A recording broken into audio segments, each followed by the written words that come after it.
Today, the stars need to align if that's going to happen, as the Foxes welcome the continent-trotting Hammers to King Power Stadium.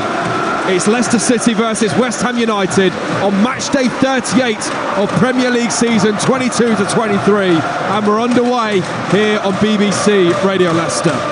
The Foxes did get us underway in blue shirts, blue shorts and blue socks in their new kit, and are kicking from right to left to start this game.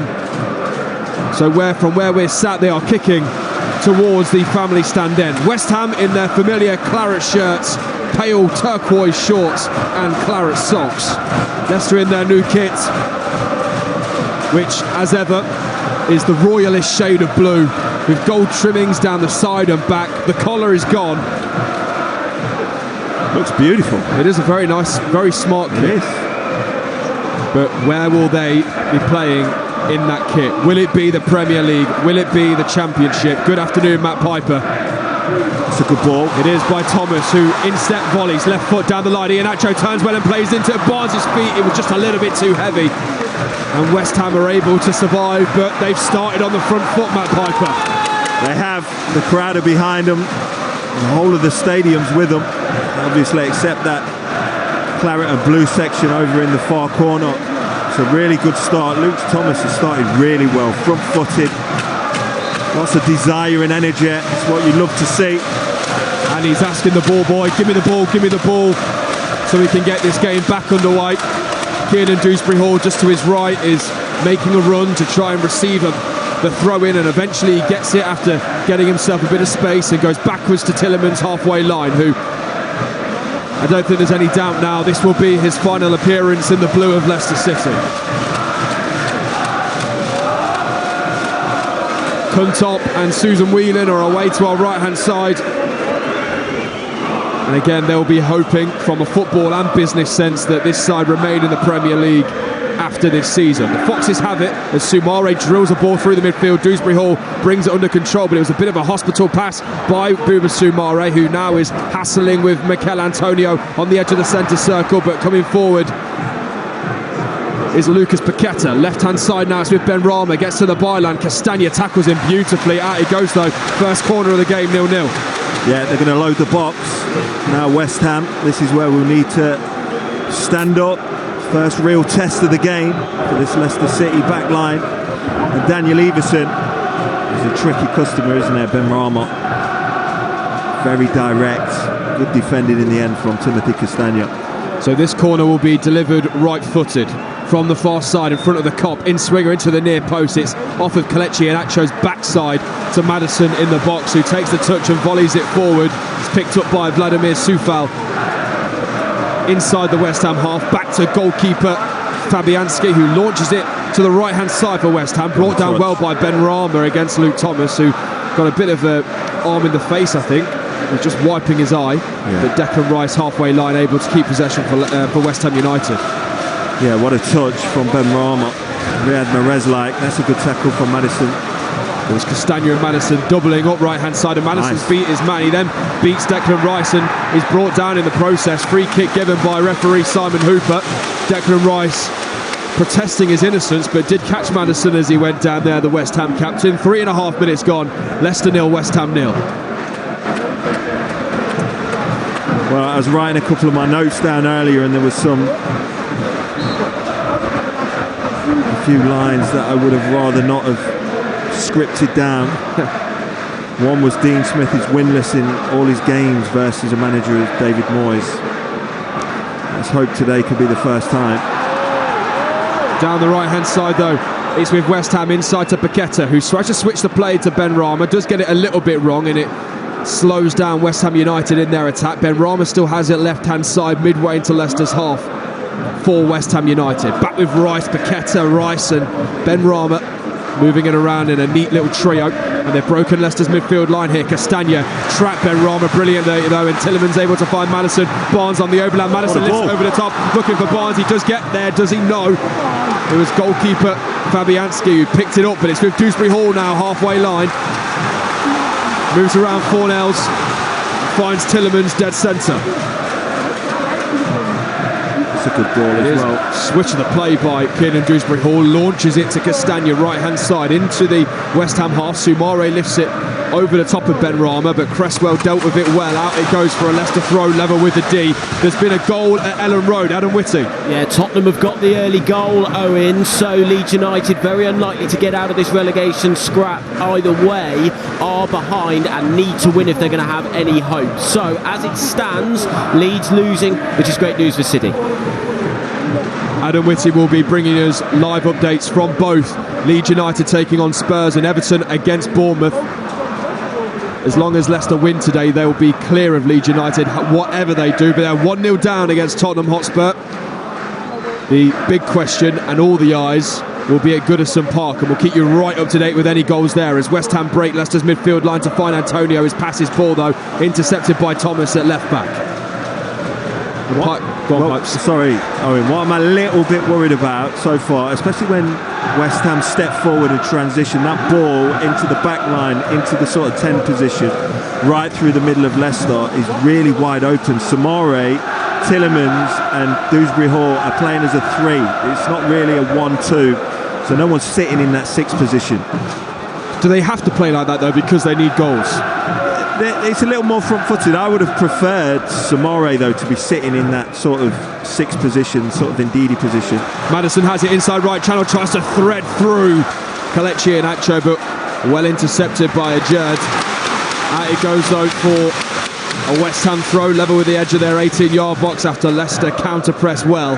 6.5 gone, 0-0. Yeah, well, and there's good news as well for the nervous people listening at home, is that the ball's moving forward a lot more quickly, isn't it? James Maddison on his back foot, trying to play forward, first attempt. He's done it a few times now. And now Iheanacho's picked it up right-hand side for Leicester. A couple of step-overs, twisting, turning, finds Maddison. He was ousted very quickly by a number of West Ham players, but a ball into Dewsbury Hall, tried to reverse the pass back into Iheanacho, who, instead of going down the line, had made the run inside, not clocked by the Shepshed boy, so out of play goes West Ham goal kick. 7 minutes on the clock then, 0-0 here, 0-0 at Goodison Park, and it's 1-0 Tottenham at Ellen Road. And just seeing a picture here of 2 legends sat next to each other, Pipes, Birchie and Big Wes Morgan. Well, what a rousing speech that was before the game from Birchie. Thunderous applause in acceptance as well, wasn't it? Tielemans, ball fell to him 5 yards inside his own half in the centre circle. Iheanacho was on the left hand side waiting, but Tielemans' pass was just a little too heavy with his instep, flew out of play for a West Ham throw-in midway inside their own half. Good atmosphere from both sets of fans, I think.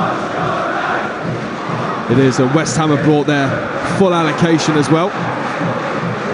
Paqueta, twisting, turning, almost gave it away, just dragged the ball back from the tackle of Dewsbury Hall, and West Ham able to play their way out. The Brazilian Paqueta started slowly for West Ham United, but now 5 goals, 6 assists, the £40 million man from Lyon back in August.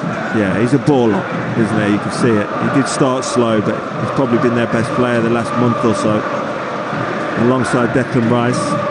He was getting all sorts of abuse, wasn't he? I remember at the London Stadium when Leicester beat West Ham there, missed a header from about 5 yards out, just wasn't quite to grips with the Premier League, but that has changed somewhat.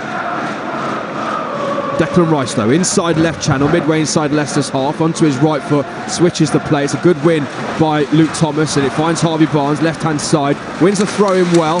Thought about bursting past Fornells, but he got too close to him too quickly. 0-0. Yeah, well, would have been a good race. I think he's got the beating of Soufal in the right-back position. He's a good full-back, Soufal, but I think if you're direct with him, and especially if you've got the pace that Barnes has got, you should be looking at taking the race every opportunity you get. He's well built, isn't he? He's 30 years old, well built, good defender when he can get close to attackers. As Maddison tries to break a midfield line of West Ham United, but Bouba Soumare is touched him down, but that may be given away by West Ham. It is. Barnes has it. Soufal in the edge of the area, and brought down is Harvey Barnes by Soufal, but as Matt Piper rightly alludes to, it was a poor touch from the Countess Thorpe boy, and West Ham get away with a bit of a scare there. Well, I have no idea. Who was it? Was it? I think it was Cresswell on the far side. Stepped in. Either way, that's good. It's one back by Thomas to find Dewsbury Hall. Left-hand side, midway into the West Ham half, goes 5-yard squares to Barnes, takes his touch, rolls it back to Luke Thomas, and then great ball by Tillemans, breaks the line to Dewsbury Hall. Dewsbury Hall tries to go round his man, but across came the West Ham central defender Kera to defend him well and clears forward. Soumare jumps under the ball, and now Antonio coming forward with Paqueta. Benrahma waiting for it, and he gets it left hand side, corner of the box on the left for West Ham. Benrahma into the area, onto his right foot. Rice is waiting, edge of the area. Rice spreads it to Fornell. Still a chance here for West Ham. Delivery hits Luke Thomas in his chest, and Leicester survive here, but Bruma Soumare jumping under the ball, delivering to the area, fast left footed, clears it out for a West Ham throw, level with the edge of Leicester's 18-yard box. 0-0. Well, I mean, it's awful spatial awareness, isn't it? He's jumped to head the ball, he's missed it by at least a metre. He's landed too soon, ball's gone over his head, didn't judge the flight right at all, counter-attack West Ham. You've got to say, with these front four, they do look really dangerous when they step in. And Antonio's kind of the linchpin at the top, isn't he? Just holds the play together, and I wonder whether Leicester are trying to get something like that out of Kelechi Iheanacho today. Someone who can hold the ball and get runners beyond him, Pipes. Yeah, I definitely think that's why Dean Smith has gone with Iheanacho instead of Vardy this afternoon. He does link it better. Good tackle. Dewsbury Hall's been really on the front foot start of this game. He's following Paqueta around, and then Paqueta tries to nutmeg Dewsbury Hall, but the Shropshire boy is having none of that. Puts it out of play for a West Ham throw 10 yards inside their own half. Well, the two younger Leicester boys in the team have definitely not disappointed so far. Both been aggressive, loads of energy, loads of belief. Gave it away a couple of times, each of them, Luke Thomas and Kiernan Dewsbury Hall, but you can't question the desire. Here is Flynn Downs in the middle of the park for West Ham United, squares it up for Declan Rice halfway line, runs over the centre spot, spreads the play to Cresswell on the left wing. Benrahma skips inside of Maddison and Castagna to find Declan Rice, who've played 12 minutes here. It's 0-0 on BBC Radio Leicester Sport as we bring you dedicated coverage of the final day of the Premier League season. Leicester taking on West Ham as Dewsbury Hall misjudges a pass into the feet of Harvey Barnes, but Luke Thomas and Dewsbury Hall defend it well in the end. Just had a little argument between each other. Paqueta, strike from distance, drags it though, goes out of play. Leicester goal kick 0-0. Yeah, Dewsbury Hall tried to drop it off. He thought Harvey Barnes should have held his position because he had nothing else on, which I tend to agree with him. Harvey Barnes tried to run up the pitch. Should have stayed where he was and helped his teammate out. Luke Thomas currently tying his laces. Second time he's been down tying his laces so far in this game. 13 minutes played, 0-0. Leicester in their brand new kit today. I think that, from what I can tell, Pipes, the badge is no longer in a bronze and back to its original colours. That's good, do it. Maddison, outside of his right boot, down the left-hand side, able to find Dewsbury Hall. Barnes is lurking at the back post. Dewsbury Hall, corner of the box, left-hand side, into the feet of Barnes. The pass wasn't for Barnes, but he controlled it. Strike from distance, Iheanacho drags it. Goes out of play, popped out to him. He had 5 yards of space, probably could have taken a touch, but takes it first time. Snapshot, goal kick West Ham. Just coming up to 14 minutes on the clock, 0-0. Well, what a move. It's a beautiful ball with the outside of his foot from James Maddison. Spins it down the left side into Dewsbury Hall's path. He picks out Harvey Barnes. In the end, it ricochets to Iheanacho. Just gets his shot all wrong. It's definitely a Jack Rafferty effort.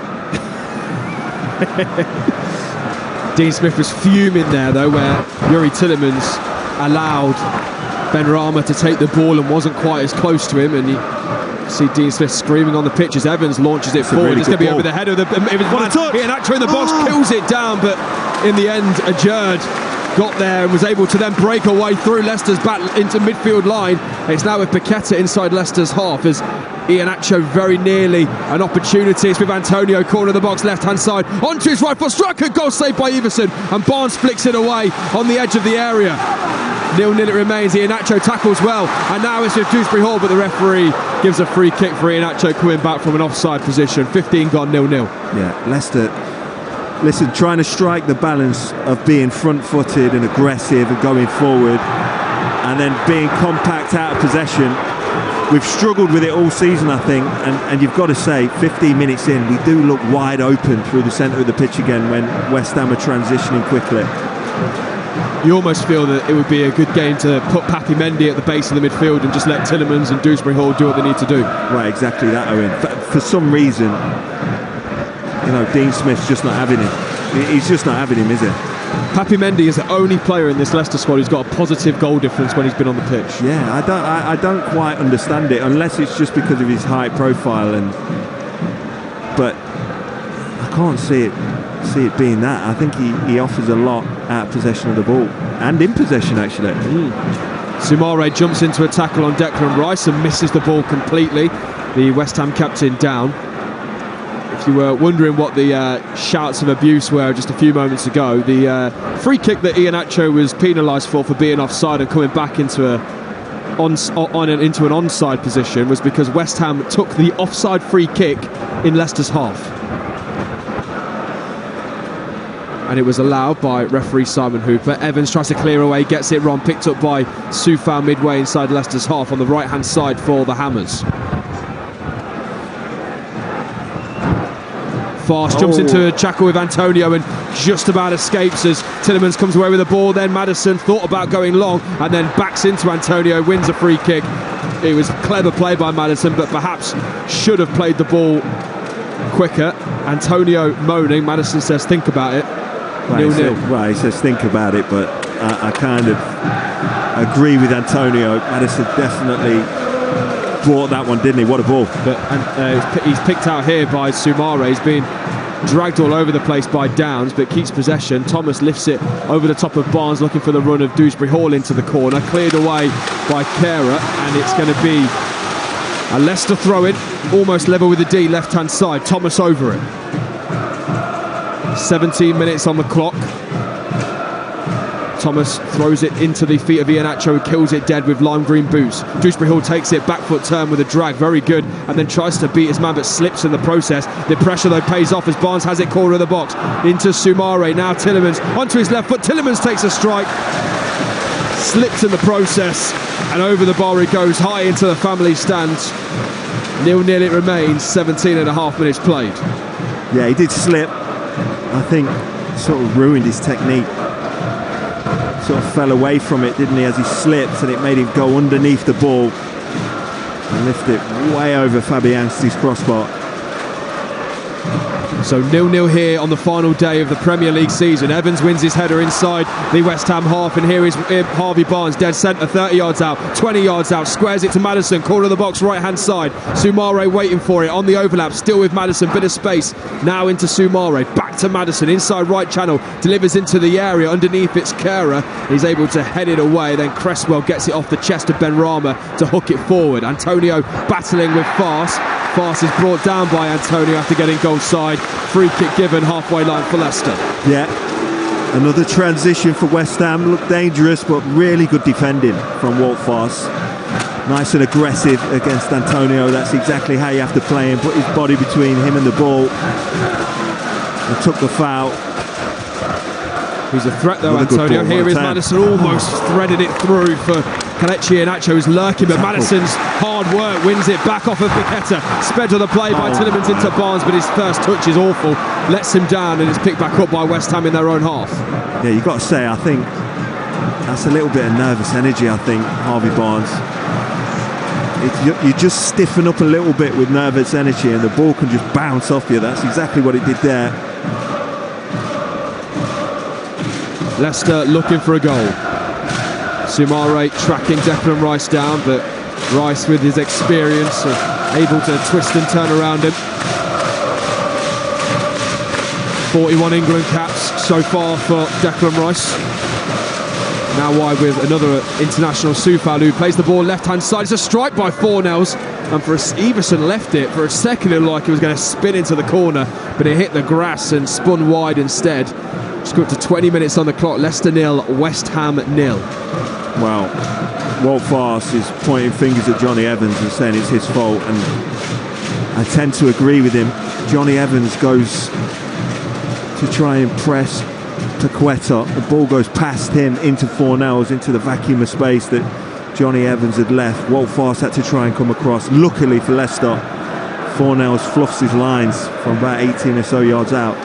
Yeah, it wasn't quite Curtis Jones that was in a similar sort of area where he scored against Leicester on the volley. Soumare needs to be careful here not to give the ball away, and in the end he does. Can't foul his manners, and Ben Rama's been set away down the left-hand side. Castagna and Farce able to deal with him, are they? Edge of the area, strike from Antonio over the bar.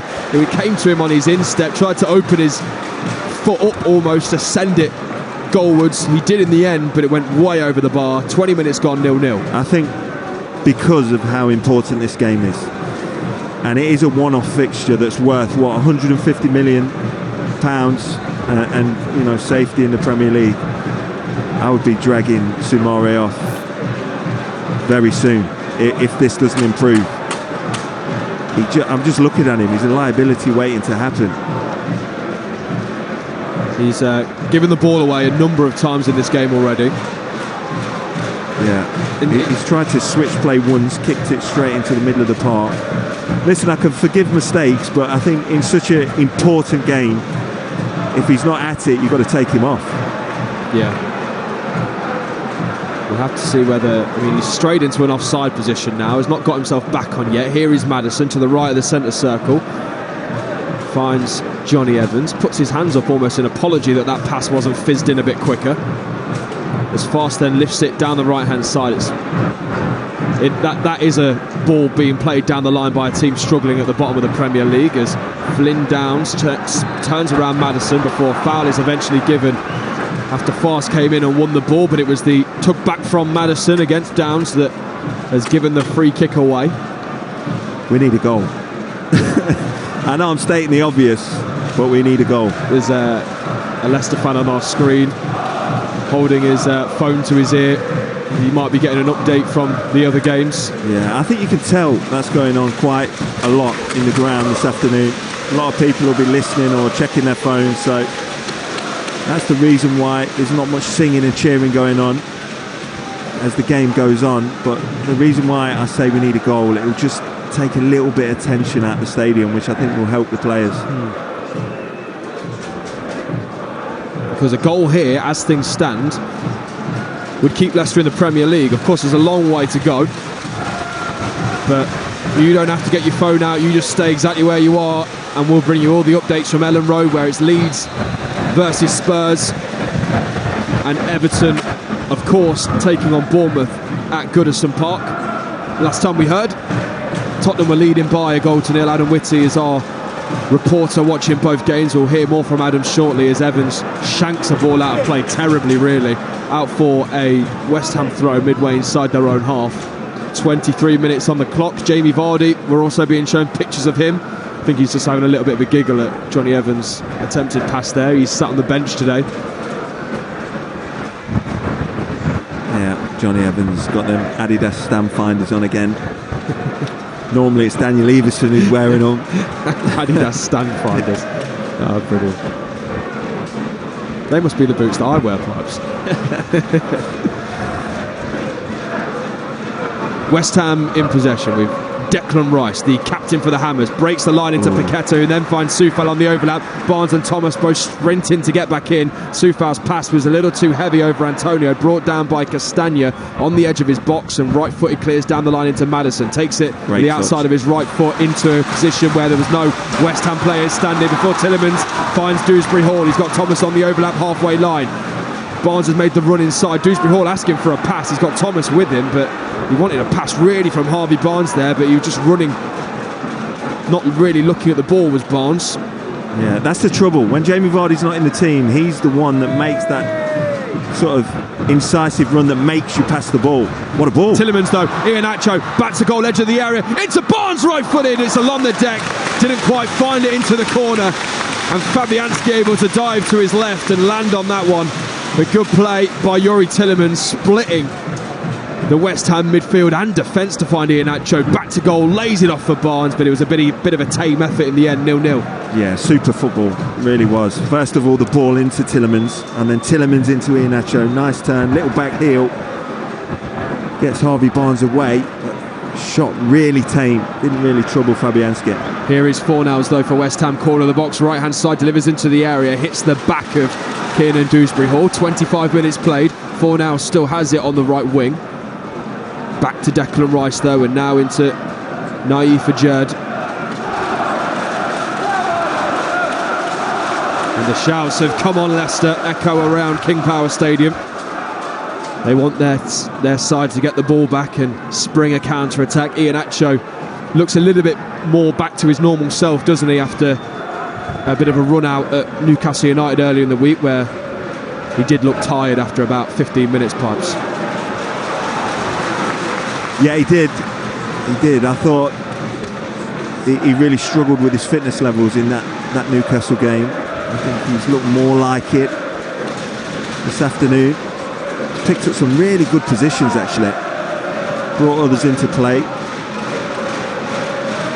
Ben Rama picks it up though, dead centre, midway inside Leicester's half. He's getting it in an inside left channel now. Strike at goal, hits Johnny Evans. There were some shouts of handball. Soufal though on the overlap, he's able to drill it into the area, and it's cleared away by Wout Faes, away from Paqueta, out for a West Ham throw midway in Leicester's half. On the right hand side for the Hammers, 0-0. Again, the attack coming through the centre of the pitch, far too easy for West Ham to pick up those positions. Dean Smith is absolutely screaming at his team to get out, get higher up the pitch. He feels like they're too deep. I'd have to agree with him. They sit off and there's a huge spaces appearing in the centre of the park. That's what West Ham are trying to exploit. Dean Smith has survived on the final day before with Aston Villa, and they were playing West Ham when they did it on the final day, Pipes. I don't know whether that gives you any sort of hope, but it does a little bit, just as I look down at my notes and it says he was relegated with Norwich last season. Barnes has the ball left hand side, standing up Soufal onto his right foot, delivers towards the back post, too heavy as it. Iheanacho brings it down in the area. Bergkamp gets it back from Maddison, and then Iheanacho fires it over the bar. It looked for a second it was going to rattle into the top corner. Pipes off his seat, as was the King Power. Wide it goes though, 0-0. Well, what an effort. It really was. Brilliant ball from Barnes. He put a little bit too much off it, but Iheanacho takes it out the sky, over his shoulder. A little 1-2 with James Maddison. Brilliant quick football. Hits the bar, and then hits it first time and crashes off the top of the crossbar. Place would have erupted if that went in. Fabianski, goal kick. Right-footed, launches it down the centre of the pitch. Antonio is able to bring it down on his chest. Tillemans trying to bully him. In the end, it's a loose ball picked up by Dewsbury Hall. Now with Wout Faes, breaks the line to Maddison, drops it off into Soumare. Iheanacho's waiting for it. Soumare finds Castagna down the right-hand side. Castagna has it. He's level with the edge of the D. Back to Soumare. Back in into Maddison. Better from Soumare. Back with Maddison outside of his right boot. Spreads the play to Barnes. Corner of the box, left-hand side. Rolls it on his right foot. Onto his left. Into the box he goes. Tackled easily by Soufal in the end. And then Fornals is able to chip it forward, looking for Antonio. Evans bosses him. Johnny Evans using all of his experience, but then Thomas and Dewsbury Hall maybe lacking a bit of experience there. Maddison brings it back brilliantly, picked up by Dewsbury Hall. Dewsbury Hall spreads the play to Barnes. The King Power Stadium want a goal here. Barnes in the area, now to Dewsbury Hall over the bar. Took it first time, wrapped his foot around it, too much on it, lent back over the bar. But the King Power Stadium are behind their men today. 29 minutes played, Leicester 0, West Ham 0. Well, you get on the front foot, you show a little bit of desire and grit, of course they're going to be behind you. That's brilliant from Maddison, wins it back. Barnes does really well on the left-hand side, picks Dewsbury Hall out. He just gets underneath the shot again. He sends it high and wide over Fabianski's crossbar into the family stand. This is the Leicester City, though, that we've missed in the last... That is more like the Leicester City that we've seen recently. Tillemans gives it away. Antonio has it, right-hand side, corner of the box. Twisting, turning, he's been forced wide. He's got Evans with him. He delivers into the area fast, brings it under control with a pass to Maddison. Maddison down the line finds Iheanacho. Can he drop it off? Iheanacho wins the throw-in, halfway line. You see, that's the difference. That's what you get with Iheanacho in the side. You've got to get out ball. You can hit him and he'll keep it and he'll win you something. So he can get out and he takes the pressure off us. He is our best striker at doing that. Thomas, right-footed inside to Maddison, takes it with the outside of his boot and then finds Iheanacho inside left channel. He's 5 yards inside his own half, but again, twists, turns, looks after it, and then finds finds Tielemans halfway line, I should say. I say Iheanacho because I had one eye on him wandering onto the back line of West Ham and making a run in behind, not seen by Tielemans or Soumare. It's now with Thomas, skips inside of Fornells and then back to Tielemans inside the centre circle. Leicester lurking and wanting to try and find something in this game. We've played 30 minutes, we've got just under 15 to go until half-time. Maddison gets it. He's got Castagna on the overlap. Will he find him? Maddison dinks it into the area. Going to make it all the way through. Dewsbury Hall was brought down by Soufal. Wanted a foul, not given. Fabianski claims it in the air. It would have been a very soft penalty, I think. I thought it was great defending. The wily old fox in Soufal just leant into Dewsbury Hall, really. Used his body, eased Dewsbury Hall out of it, and then headed it up in the air for Fabianski to come and collect easily. Here's Fornells for West Ham United on the left-hand side this time.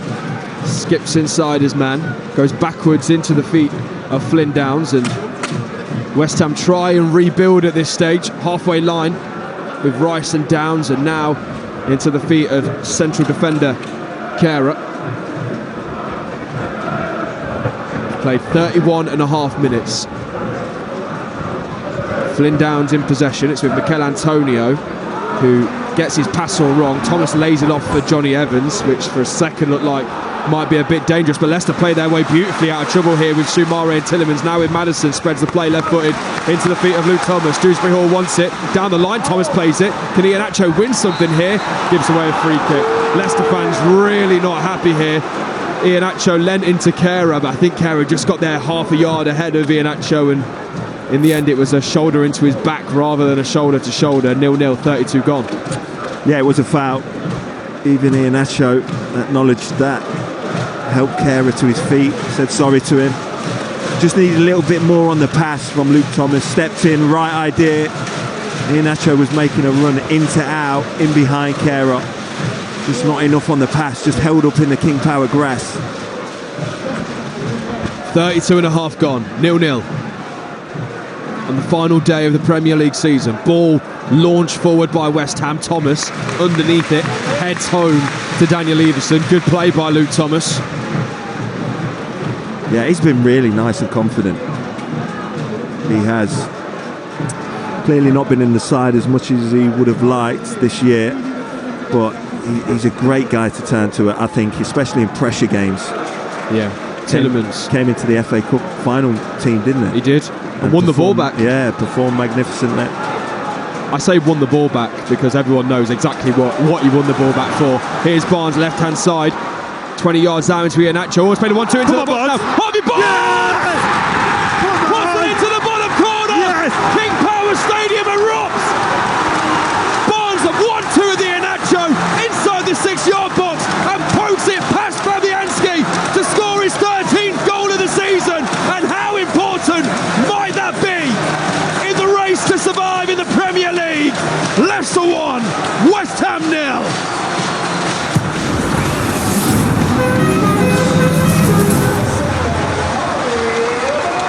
That's what he can do.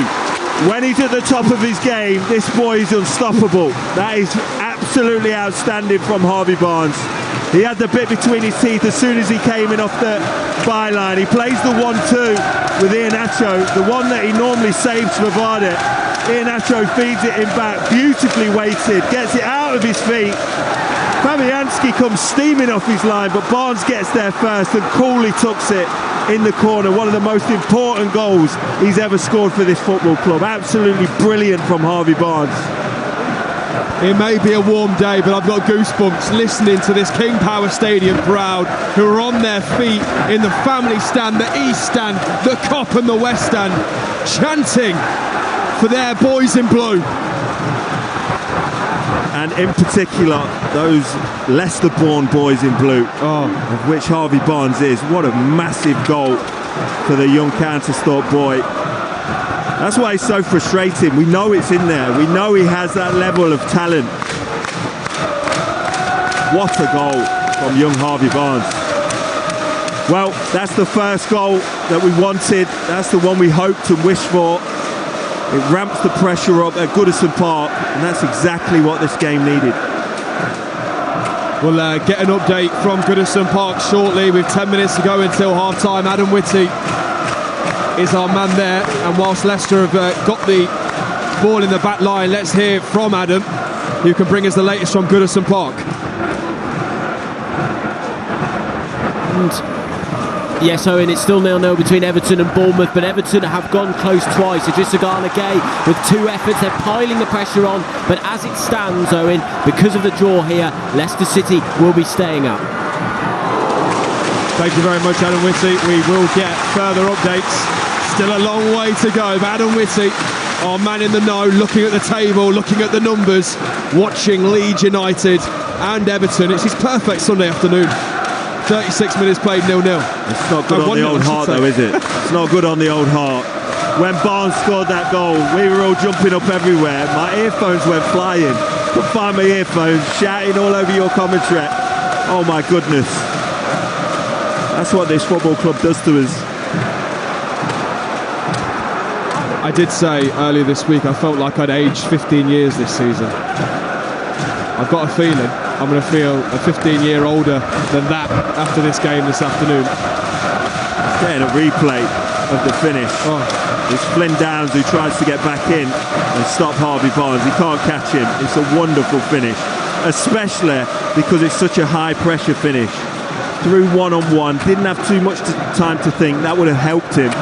Fabianski coming out, places it by him in the corner. What a finish.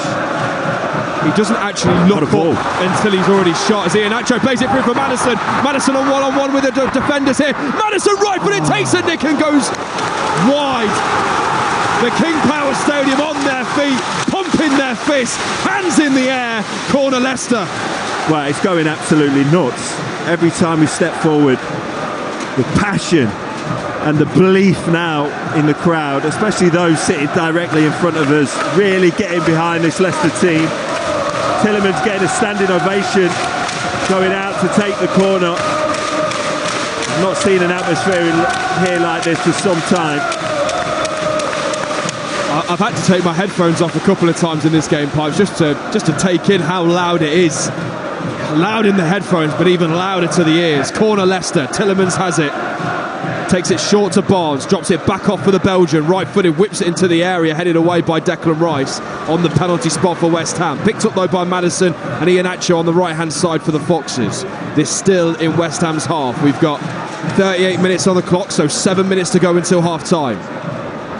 Iheanacho spreads the play into Youri Tielemans. Barnes has it. Leicester just adjusting their structure and getting back in some kind of set formation to rebuild this attack after the corner broke down. Soumare now Maddison. Maddison twisting, turning. Can he create something? Castagna backwards to Wout Faes. I think what's really important is that we keep our foot forward. Definitely in this game. You can't sit on a 1-0, especially against West Ham with the front four that they've got. Yeah. I've got to say, I think Maddison and Iheanacho are picking up some really important positions and both are linking it really well. Shouts and cheers around the stadium. Lots of shouts and cheers around the stadium. We don't know why yet. No, but I can have a good guess. We'll hear from Adam Whitty shortly.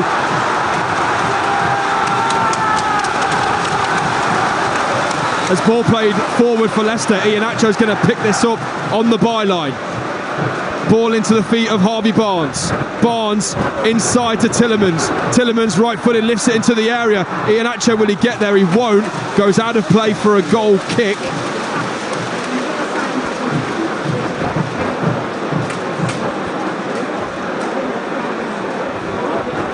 There, I'm just looking at Jack Rafferty. Well, someone may have been playing games. 0-0 apparently. Still at Goodison Park. Yeah, it is. Well, ball forward. Evans wins it from the goal kick for West Ham United. We'll hear from Adam Whitty shortly and see if there has been a goal at Goodison Park. Here is Castagna into the feet of Maddison. Back foot turn, fouled in the process, is he, by Flynn Downs? No, says referee Simon Hooper.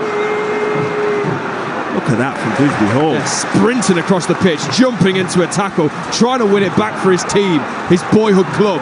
Downs, though, spreads the play. Rice and Iheanacho have gone down. Then Rice jumps straight back to his feet, screaming at referee Simon Hooper. Surely... he's got to get booked for that. Yeah. How can you frog march into a referee's face like that and not get a card? Well, whilst that's happening, let's go to Adam Whitty watching Everton versus Bournemouth in the Premier League. There was cheers here, Adam Whitty. Were they for any good reason at all? No, they weren't. Bournemouth have just come very close, though, to taking the lead, but it is still 0-0 between Everton and Bournemouth, and it's 1-0 to Spurs over Leeds. So as it stands, Owen, Leicester City staying in the Premier League on goal difference because Everton are getting a point here. Adam Whitty, thank you very much. We'll hear more from Adam between now and the end of what is set to be a dramatic day. But as he rightly says, as it stands, Leicester City will be staying in the Premier League. Declan Rice is still protesting, really. Has only just been sent to walk away by referee Simon Hooper and has avoided a booking, which is outrageous considering how he jumped into Simon Hooper's face, screaming and shouting. And in the end, the referee's given Leicester a free kick here, Pipes. Yeah, well, that's good news for Leicester. I mean, Declan Rice deserves a yellow card. You can't do that.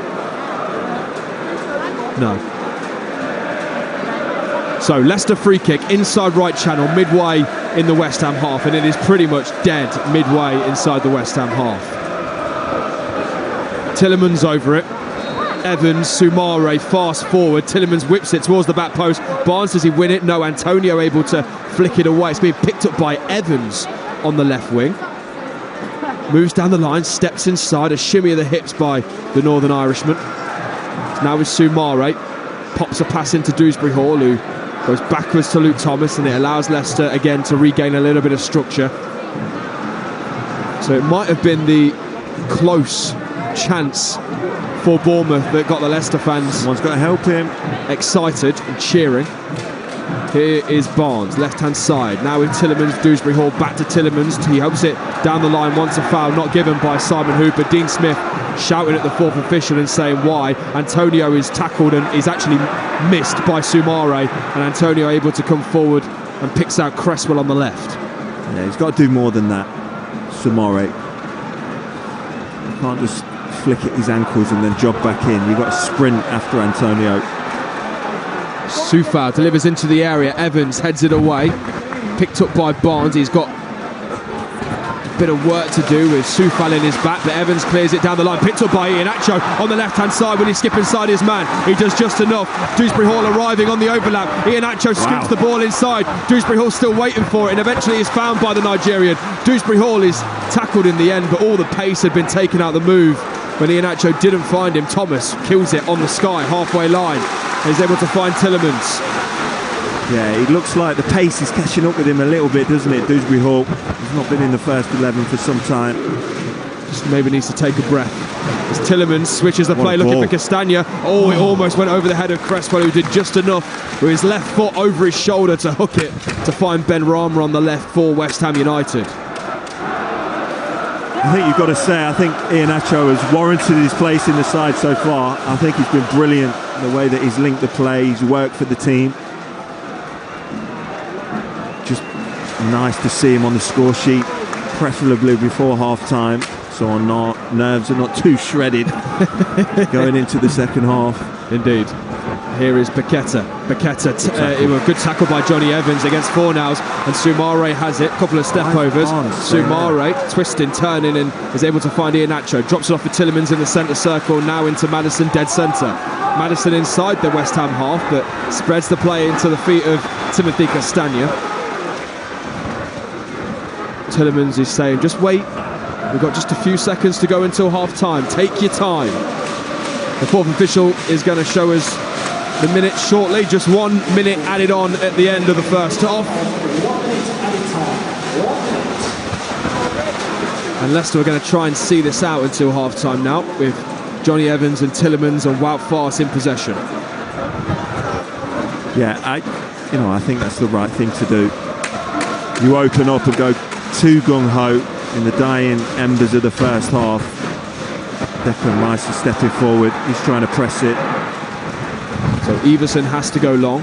Maddison can't win his header. It's going to fall to Tillemans though. Bit of a shout of man on from the crowd and his own men. Soumare on the overlap into Castagna. Just a few seconds remaining of the first half. Tillemans has it. Tillemans, great ball into Maddison, right hand side. Finds Castagna, back into the feet of Tillemans. Leicester pushing here. Simon Hooper moves out of the way of the ball. Dewsbury Hall into Harvey Barnes on the left-hand side, steps in, now with Dewsbury Hall, now into Thomas. Barnes has made the run down the line, but he goes back to Dewsbury Hall. And there goes the half-time whistle, and the King Power Stadium stands and applauds their men in blue after the end of the first half, where Leicester City are leading here by 1-0. We'll get all the updates from elsewhere, but Leicester are doing what they need to on the day to survive in the Premier League, and the goal came from a fabulously worked move from Harvey Barnes. A neat 1-2 with Kelechi Iheanacho, got into the box, head down, poked it past Fabianski and gives his side the lead. Half time, Leicester 1, West Ham United 0. Here are the closing thoughts for the first half and all the analysis from former Foxes winger Matt Piper and your match day presenter Jack Rafferty. Owen, thank you very much indeed. It's already been tense. I'm not sure Pipes' heart is doing any wonders. How are you feeling right now? Well, I think everyone's the same inside the stadium. I mean, listen, credit to the team. I've got to give credit to the team. It's such a high pressure game, and they've put some really nice football together, some nice phases, got into some nice areas. Harvey Barnes scoring an absolute brilliant goal. Oh my word, I went crazy, everyone went crazy. It was just, and I don't think we can ask for too much of it in the first half especially. You wouldn't want them to, go too far the wrong way, lose the balance, because at times when the transitions happen for West Ham, they have looked dangerous, and we have looked a little wide open. But I would like to see them remain aggressive in the second half and try and strike that balance as they did in the last sort of 10 or so minutes of that first half. I think that's important. I don't want to see the sideways passing and just rest on our laurels and try and protect what we've got, because clearly we've not been any good at doing that this season. So I think it's important maybe to try and go for the second goal, but not do it in a gung-ho style that will leave you really open at the back, because they've got players on the pitch that can hurt you. It does beg the question, where has this energy, where has this performance level been? Because at times they've been playing some of that football that we have come to know and love over the last few years from Leicester City, in particular, as you say, with the play between Barnes and Iheanacho. Yeah, I mean, I hope it continues for the 90 minutes. And I said to you beforehand, I've just got a feeling about today that the important players, the ones that can really make a difference to this first 11, will turn up. And I said the young lads in the team, I was hoping that he did put the likes of Dewsbury Hall, Luke Thomas in. And what you've got to accept at times with players like that is they're going to lack a little bit of quality in certain areas of the pitch, and they are going to give the ball away and turn it over. But I don't think you can ever question the fight and the heart that them two especially deliver to the first team. And I feel like it's just gave it that little bounce we've been missing of recent weeks. And then Harvey Barnes, when he's at the top of his game, this is why he's one of the most frustrating players ever. His ceiling is so high, and it is, but he has to do it more consistently.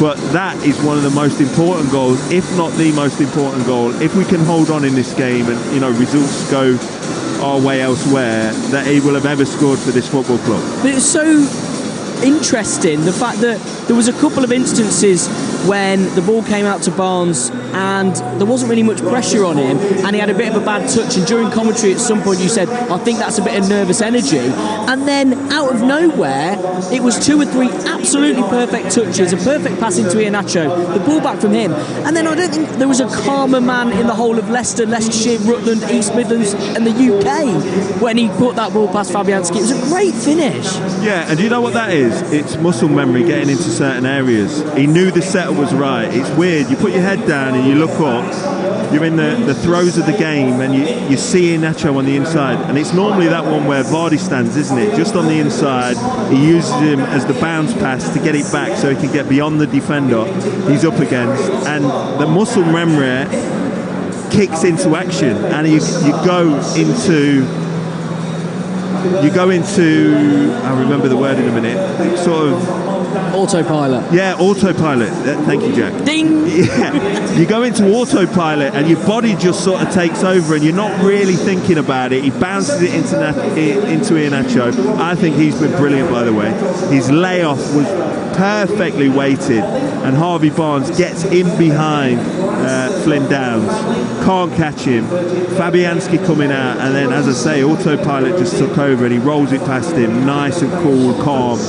And and you need to be the calmest man in the stadium in that moment, because if he was me, jumping around, my earphones are flying off, jumping all over your back, my hat was all over the place. God forbid if that had come off and someone had seen my bald head. Speak for yourself, mate. I was just the peak of professionalism in this press box right here. I mean, the thing is, he's a Leicester lad. We keep talking about the Leicester lads.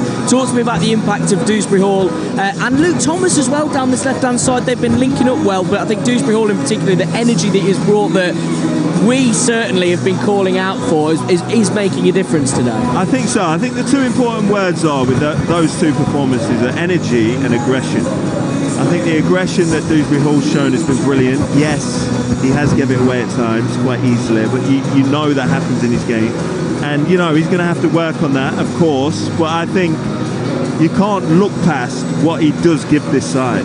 And it is all those qualities that we've been missing in recent weeks. And then in Luke Thomas, I think he's been really good up against Fornells so far. I think he's had a really good 45 minutes. He's been aggressive, he's been confident in possession of the ball, and he's defended well. So Tillemans, he's got the radar on, it seems, picking them passes through the centre of the park. The only way I'm a little worried is that, I know I keep saying it, but that transition of West Ham, when they get it right, they're quick with it, they're incisive with it, and there's too much space through the centre of the park when we're running back towards our own goal.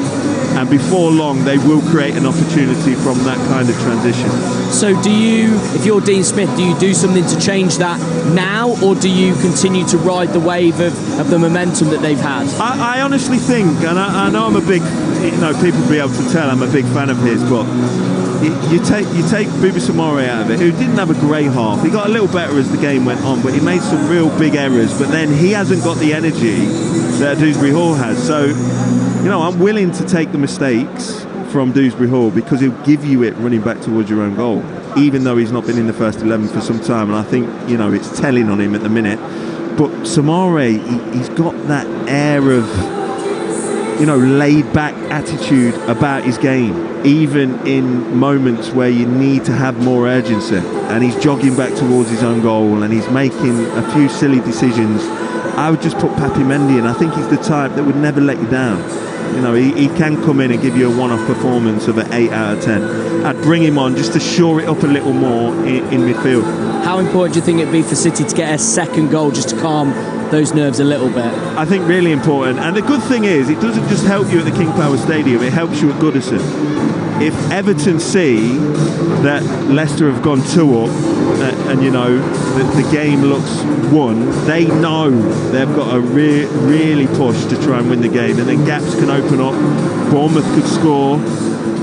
you know, I'm praying for everything at the minute. But at this point, 3-4 weeks ago, half time of that Fulham game to now, you'd be absolutely snapping someone's hand off if they said you'll still have an opportunity going into that final game. You'll be 1-up at half time, and Everton will still be drawing with Bournemouth. You know, I know it's the hope that kills you. I don't like it. You know, we feel excited, and I feel excited. I've lost my voice for how much I've been shouting, but you know, the job's not done yet.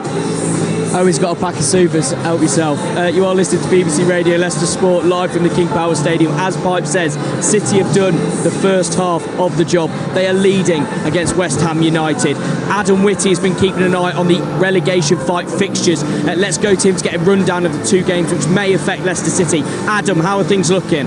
Well, at the moment, Leicester City are staying in the Premier League on goal difference. That is because Everton are drawing 0-0 with Bournemouth. It's been an end-to-end, really entertaining half of football at Goodison Park. Everton have had plenty of chances right at the end. Travers, the Bournemouth goalkeeper, keeping the scores level with a fantastic save from Garner Gay. And it's been a really entertaining half of football. Leeds are losing 1-0 to Spurs. Harry Kane's second-minute goal there. But at the moment, that's sort of irrelevant. It was very difficult for them to get out of this, out of the relegation zone as it stood in the first place. So let me just read you the table as it stands, with Everton getting a point but would fall into the relegation zone as a result. So 19th Leeds on 31 points, 18th Everton on 34 with a minus 24 goal difference, and then out of the relegation zone, if we froze time right now, are Leicester City, 34 points, minus 17 goal difference. Long way to go, Jack, but at the moment Leicester City is staying in the Premier League. Stop the count now. Adam Whitty, thank you very much indeed. He will be keeping us updated throughout the second half. All the twists and turns that we will expect. Elsewhere in the Premier League, all the other games taking place. Villa keeping pressure on the place for the Europa Conference League. They're 2-1 up against Brighton. It's all level between Chelsea and Newcastle. Anthony Gordon and then a Kieran Trippier own goal. It's 1-1 there. Liverpool let slip their early 2-0 lead at St Mary's. Jurgen Klopp were 2-0 up, already relegated. Southampton have pulled them back. Arsenal 3-0 up against Wolves. It's all level at Old Trafford. Man U 1, Fulham 1. Fulham, though, did miss a penalty in that one. Notts Forest on course to finish the season strongly. They're 1-0 up against Crystal Palace. And Brentford against Man City is goalless at the break. You're listening to BBC Radio Leicester Sport live from the King Power Stadium. City are doing their bit at the minute. We'll have a reminder of the story of the first half in just a sec. G'day, welcome to paradise. On BBC iPlayer. Here we go then, start of our new lives. Can't believe we're actually doing this. Starring Michelle Keegan. For the first time in a long time. We'll be happy. £10 poms. We can have a wonderful life here, but we need to embrace it. Watch on BBC iPlayer. Every kick, Every goal. every game, live. BBC Radio Leicester Sport. And they're four stands that have seen some quite remarkable history over the last 9 years in the Premier League. But it all comes down to this, the final day of the Premier League season, where Leicester City need to win and hope Everton drop points against Bournemouth to cling on to their top flight status by the skin of their teeth. Today, the stars need to align if that's going to happen, as the Foxes welcome the continent-trotting Hammers to King Power Stadium. It's Leicester City versus West Ham United. Let's go do it. Madison, outside of his right boot, down the left-hand side, able to find Dewsbury Hall. Barnes is lurking at the back post. Dewsbury Hall, corner of the box, left-hand side, into the feet of Barnes. The pass wasn't for Barnes, but he controlled it. Straight from distance, Iheanacho drags it. Goes out of play, popped out to him. He had 5 yards of space, probably could have taken a touch, but takes it first time. Barnes has the ball, left-hand side, standing up Soufal onto his right foot, delivers towards the back post, too heavy is it? Iheanacho brings it down in the area. Bergkamp gets it back from Madison, and then Iheanacho fires it over the bar. It looked for a second, it was going to rattle into the top corner. Pipes off his seat, as was the King Power. Wide it goes though, 0-0. Barnes in the area, now to Dewsbury all over the bar. Took it first time, wrapped his foot round it, too much on it, led back over the bar.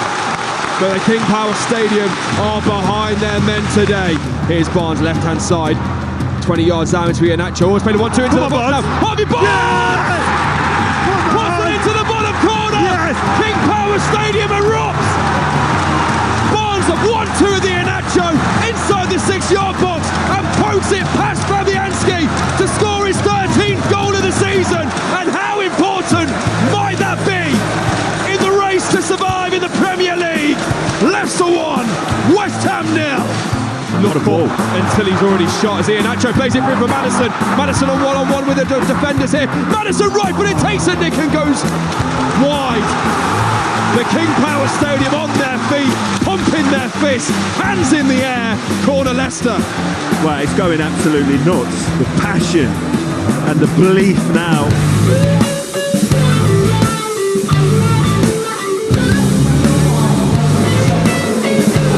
So as it stands, Leicester City are staying in the Premier League. If things to end right now, they're staying up on goal difference.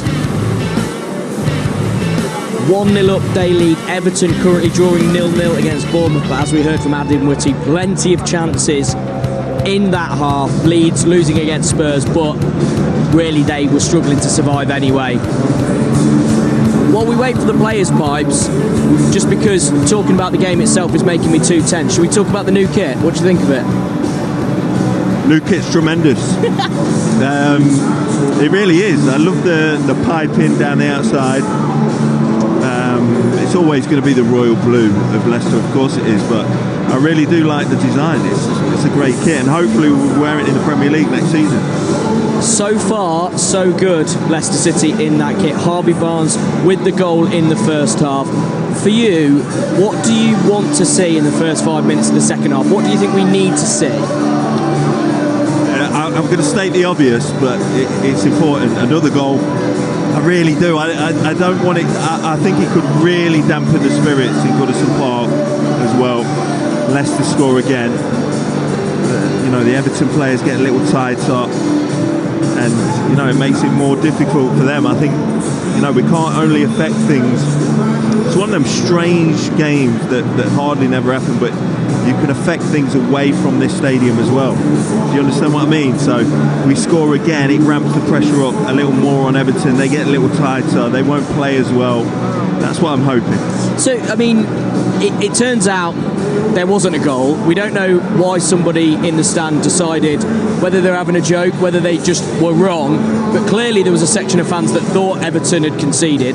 They hadn't, but what you did see was the ripple it can have around the ground and the impact it can have on the emotion, because in that few minutes Leicester City just scored and then that was added to the atmosphere, and you felt like the fans were going to be able to suck another goal in for Leicester City. You would like to think that when Barnes scored that goal, you had the opposite effect at Goodison Park. Yeah, exactly, and that's why I think scoring early in the second half would be important. I wouldn't put it past us the way that we're playing. When West Ham do step forward and they are being front-footed and they're moving the ball in that transition, because they don't take many passes, West Ham. They sort of break out quite quickly, try and get Antonio on the ball, and then the flood of support goes with him. I think it's really important to try and shut that down a little earlier, be a little more compact. I was just about to say, we are hearing the music to indicate the players are coming back out, but no players had actually emerged until just a few seconds ago. The Leicester City players back out. We're still waiting on the West Ham team, who in fact are heading out now in their claret and blue shirts. Leicester City, as we mentioned before, in their brand new blue shirts, blue socks, blue shorts, but with that gold piping down the side. So as the two sets of players make their way back out, the officials on the way out onto the pitch now, I will hand to your commentary team for the second half. Let's take a breath, everyone. Good luck.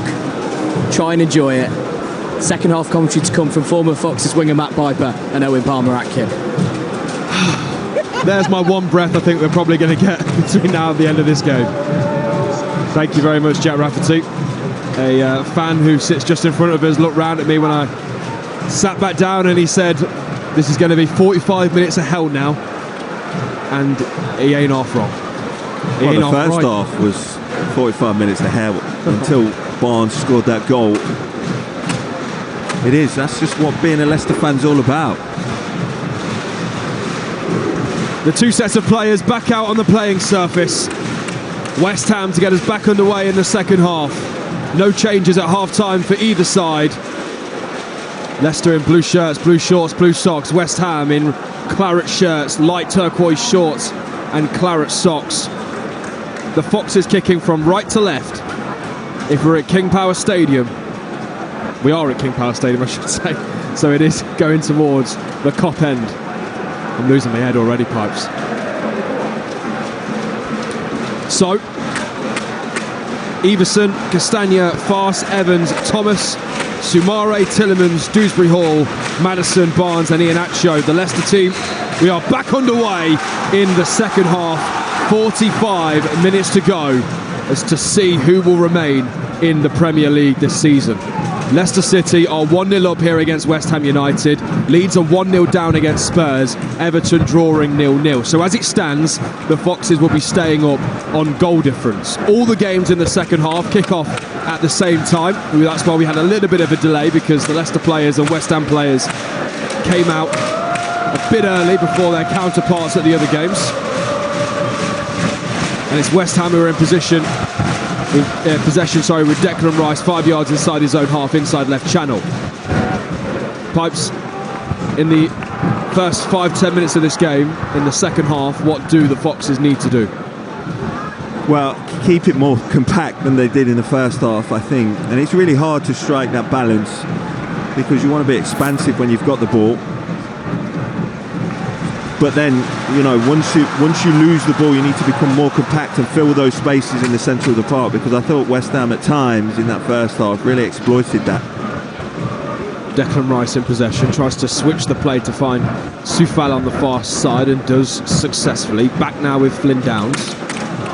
Downs into Rice, he was pressured by Maddison but moved the ball quickly into Paqueta, and now it's with side Benrahma. Benrahma into the area, Evans chests it onto the penalty spot, is fouled in the process by Mikel Antonio, and it's going to be a Leicester City free kick just on the edge of their 6-yard box. Antonio has had 3 or 4 fouls now. There might be an accumulation booking in there somewhere.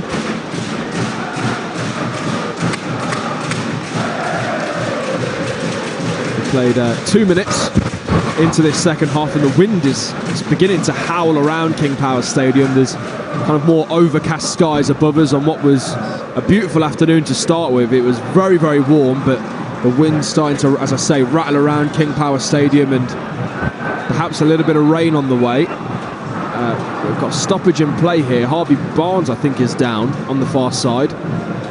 It is. The ball's at the other end of the pitch. I'm not entirely sure what Barnes did there. He has got back to his feet.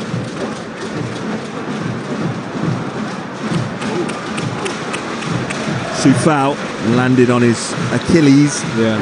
Saw one.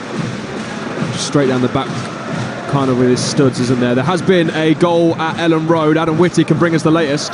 And Tottenham have got a second goal. Tottenham 2, Leeds 0. Pedro Porro with the right-footed shot. Hands on head to the fans at Ellen Road. They're almost certainly going down. It's Tottenham 2, Leeds 0. Thank you very much, Adam Whitty. Adam keeping an eye across both games for us on BBC Radio Leicester. So stay with us. You won't miss a single moment of this relegation fight. 3 minutes have been played in this second half. And if you thought those 3 minutes were long, then you wait for the next 42.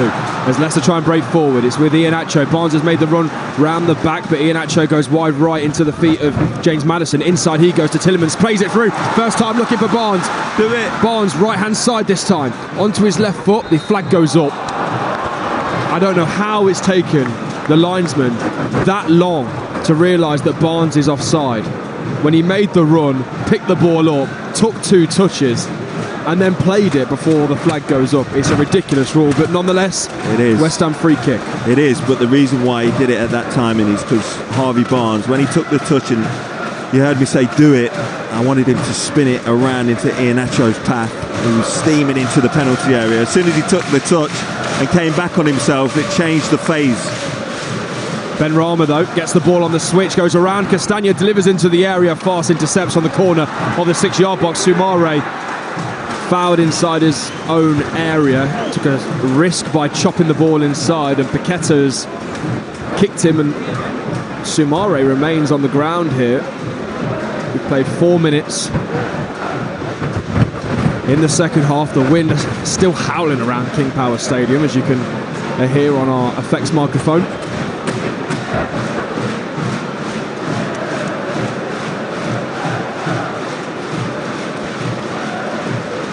Tete warming up for Leicester down to our left, as are a few West Ham United subs. Seeing video on our screen of Kuntop and John Rudkin sat in the director's box to our right, and they've got a screen in front of them. I wonder which game they've got on that screen, Pipes. Well, we're seeing fans, plenty of fans in the stadium. Phones to ears, earphones in. And I'm pretty positive, Owen, they're not listening to me and you. Well, if you are, good afternoon. If you are, give us a wave. Yeah, no one. Right, we'll move on then, Pops. As West Ham free kick after Soumare fouled Declan Rice. It's actually brought down well by Soufal, and he picks out Fornal as a delivery into the area. West Ham fans want a handball not given against Johnny Evans, who thought he had his hands behind his back, and it goes out for West Ham's second corner of this game.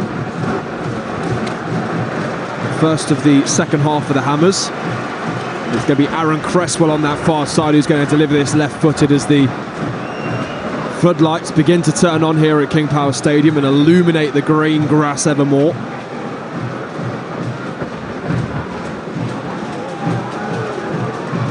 Cresswell in front of the family stand end, right arm in the air, delivers left-footed, in-swinger, headed away, and it was actually Johnny Evans, I think, or Castagna underneath it, who heads it out for another West Ham corner. It was Johnny Evans in the end, and Leicester survived a bit of a scare there. 1-0 the Foxes lead. Well, he didn't know too much about it. Came off the back of his head. In the end, it stayed out the net, so we've got to be thankful, but that was close. Cresswell has ran over to take the corner from this side. This near side, it'll be an outswinger this time from the left footer. Former England international, right arm in the air, whips it into the dangerous area, headed away again by Johnny Evans. It's pulled back out of the sky by Flynn Downs, and Downs is able to find Ben Rama left-hand side for West Ham. Delivers right-footed into the area, heads go up. It's Johnny Evans, big Johnny Evans, who wins another header, and Soumare just helps it on. Picked out of the sky by Soufal, and it's another opportunity for Paqueta to get on the ball and pull West Ham United forward just a little bit more. Nervy times for Leicester. Ben Rama, left-hand side, delivers into the area. Castagna marshals him well. He's able to pick up the second before Maddison down the right-hand side keeps it in play. Maddison's pulled back by Ben Rama, and then a Cruyff turn. He moves in between Paqueta and Ben Rama.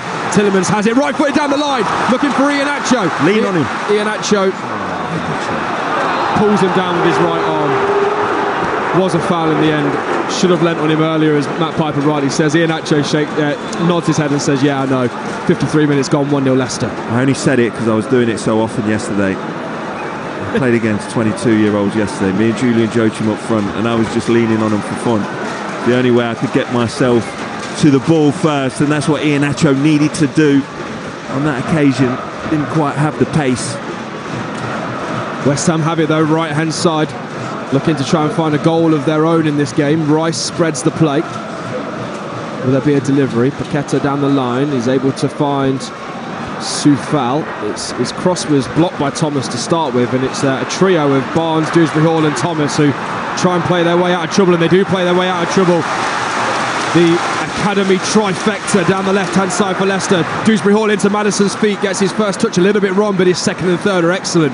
Now Dewsbury Hall again. He's got Barnes to his left, Iheanacho to his right, but he's got no one running around him, and eventually does win a throw. Barnes just stood still, so did Iheanacho. 1-0 Leicester. Yeah, I mean, I can kind of understood why he stood still, but he's the one with the pace.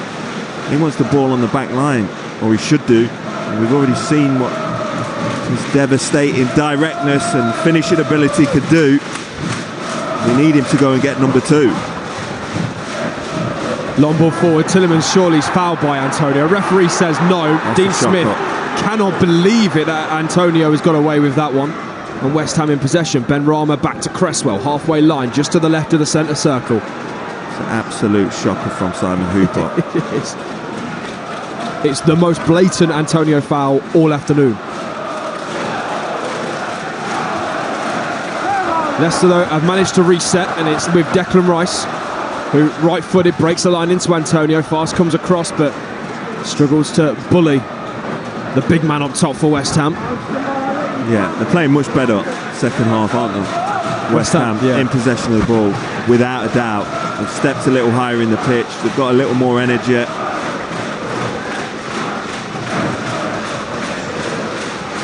Well, Leicester are looking to pick up consecutive clean sheets in the Premier League today. 1-0 up here thanks to a goal from Harvey Barnes in the 34th minute. As West Ham come down the right-hand side, delivery right-footed into the area. Antonio is underneath it. Fast just has to head it behind for another West Ham corner. Their fourth of the game. 55 and a half gone. Leicester lead by a goal to nil. Right, Everson's got to come for that. Surely. Take the pressure off your team. The ball was looped in the air by Soufal. Antonio didn't bother going and attacking it. It was dropping into a dangerous area, but it was in his 6-yard box. He has to come and take that ball out the sky. Saw a lady on our screens who had her hands over her face, couldn't bear to watch Cresswell to deliver this corner. Left-footed, in-swing, a whip towards the back post. Everson comes and takes strongly. Matt Piper had his heart in his mouth for a moment. It was swinging towards the back stick, but Everson claimed it strongly in the air. 1-0 it remains, 56 minutes played. Yeah, good take. I mean, he's good at it. That's why I want him to do it more often. Nice and confident on that occasion. Took it, nice clean pull out the sky. Luke Thomas has it, left-hand side, 5 yards inside his own half. Finds Soumare, who plays a neat 1-2 with Wout Faes, and now with Maddison. Turns on his back foot away from Ben Rama. Iheanacho was waiting for it, but didn't play the ball. Maddison steps inside onto his left foot, and again pass Downs, and then spreads the play to Barnes. Corner of the box, left-hand side. Touch lets him down, but still in possession. Barnes. He's got Dewsbury Hall waiting with him, as well as Tillemans. Eventually finds its way back to Luke Thomas. The sting of the attack has just broken down somewhat. Here is Thomas into the feet of Barnes. Iheanacho waiting for it. Now with Maddison 30 yards out with Tillemans. Dead centre, plays a 1-2, does Maddison. Castagna has it, as does Soumare. There's been a goal at Goodison Park. Adam Whitty. And it's not good news for Leicester City fans. Everton have scored. They're 1-0 up against Bournemouth. Abdoulaye Doucouré with a fantastic right-footed volley. That means that as it stands, Everton will be safe as they are winning 1-0 against Bournemouth. Everton lead by a goal to nil. Adam Whitty watching over those games for us. So as it stands, Leicester will be relegated. Maddison delivers into the area, takes a nick, goes all the way through before eventually being cleared by a West Ham man before Maddison then brings down Downs. Matt Piper, Everton leading by a goal to nil. Well, devastating news. I think most people in the crowd already realise it's just sucked the energy right out of the ground. All we could do is, keep concentrating on this game, keep pushing for a second, do our job on the pitch at the King Power, and then hope that Bournemouth can equalise. Declan Rice in possession for West Ham United. You won't miss a kick here on BBC Radio Leicester Sport. Delivery into Leicester's area. Tillemans pulls it out of the sky. Lovely to find Harvey Barnes. He played just under an hour. Barnes, good feet, finds Dewsbury Hall. Left-hand side. Dewsbury Hall gives the ball away, looking for Iheanacho. You're listening to BBC Radio Leicester Sport. Owen Palmer-Atkin, Matt Piper and Jack Rafferty, your matchday team here at King Power Stadium. Leicester are doing what they need to here, but Everton lead against Bournemouth at Goodison Park. Into the area goes Antonio, finds Fornals, edge of the box in the D, wide to Ben Rama on the left, steps onto his right foot, right-footed strike, off the post, and Leicester survive with Thomas. Can he clear away? He can't. Antonio goes down, wants a penalty, not given. Eventually foul given against Antonio for blocking the ball on the ground. 59 minutes played, Leicester 1, West Ham 0, and it's the Hammers who come close there, hitting the post. Well, by the skin of our teeth. steps inside. Castagna goes with the runner. It opens up the space for Ben Rama. He's always looking to come inside on that right foot. As soon as he hit it, I thought it was in. Everson dived as far out to his left-hand side as he could. He would have been nowhere near it though. Crashes off the bottom of the post. We played an hour. Images being shown on the screens in front of us of disheartened, crestfallen Leicester fans who went in at the break with scores standing that they would be safe. Now though, after Everton lead at Goodison Park, Leicester will set to be relegated at the end of this one, unless Bournemouth can create something. Danny Ings and Jared Bowen are about to come on for West Ham here. Down the left-hand side, Barnes, does he win a foul? He does. Good play by Harvey Barnes. Free kick, Leicester level with the 18-yard box inside West Ham's half. I think, you know, especially if those two players are coming on, which they are, you know, stripped and ready to go, Bowen and Ings, I think it's about time to think of Jamie Vardy as the game opens up a little more.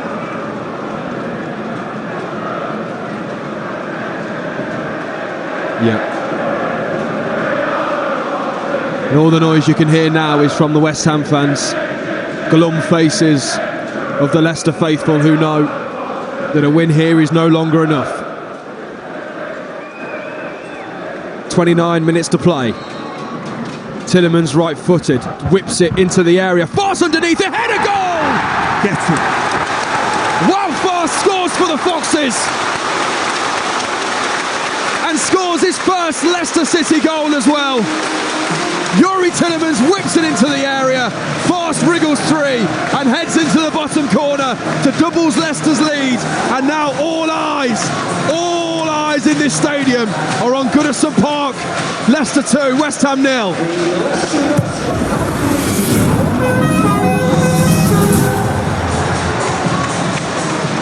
Well, what a header, what a ball. Great delivery from Yuri Tielemans. He gets in between the defenders of West Ham and steers it in the corner. It is a really good header from Walt Fast. He's cheering at the top of his voice. It means so much to him, and I think he was looking round and he was thinking, why hasn't it gone absolutely crazy in here? So those players that didn't know Everton are winning, I think they definitely know now. Well, that's all we can do, Owen. That's all we can do. You know, I'm so pleased we got the second. We have got to hope that Bournemouth create something and take that chance and bring the score back level at Goodison Park. It's the only way we'll stay in the Premier League now. And now the shouts have come on Bournemouth from inside the King Power Stadium. Two changes for West Ham United then. Jared Bowen and Danny Ings on. Off go Cy Ben Rama and Mikel Antonio. So we'll have to wait and see if they have an impact for West Ham. But the good news for Leicester is that they lead by 2-0. Right hand side though, West Ham looking to attack. Striker Leicester's goal from Jared Bowen shortly after coming on. It hits the side netting. Wasn't ever really going to trouble Daniel Everson in the process.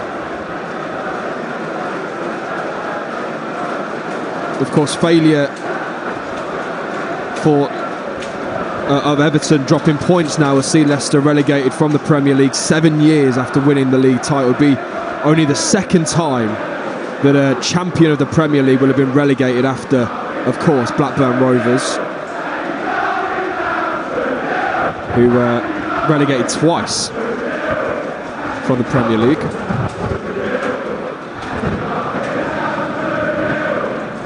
Leicester in possession. The shouts from the West Ham fans are 2-0 and you're going down. At this moment and at this time they are correct. They're looking for Bournemouth to create something and get something away at Goodison Park. But Everton lead there by 1-0. Tillemans lifts it, right-footed over the top, looking for Iheanacho. Is Iheanacho able to get it? He gathers it well on the corner of the box and holds it up brilliantly. Finds Barnes. Barnes level with his 6-yard box into the area now, onto his right foot, lays it off with a back heel to Iheanacho, who right-footed goes backwards to Thomas, and then backwards again to Johnny Evans. There's very little, and this is the cruel nature of the scenario that was plucked on Leicester today, was that there's very little that they can do now. Yeah, I mean, that's why a lot of the fans, were really looking for a more front-footed performance, I would say, at Newcastle. That was the game where it was really important to go and get 3 points, which was a massive ask, of course it was, but the way that the team have played today against a good West Ham side, you got to say that Leicester are always capable of that. Delivery into the area by Castagna, headed away at the back post. Underneath it is Paqueta, who bullies Luke Thomas a little bit, is able to drop it off for Flynn, who sets Jared Bowen away down the right-hand side. And he's poleaxed by Johnny Evans in a slide tackle, so he picks up the first yellow card of the game, does the Leicester captain.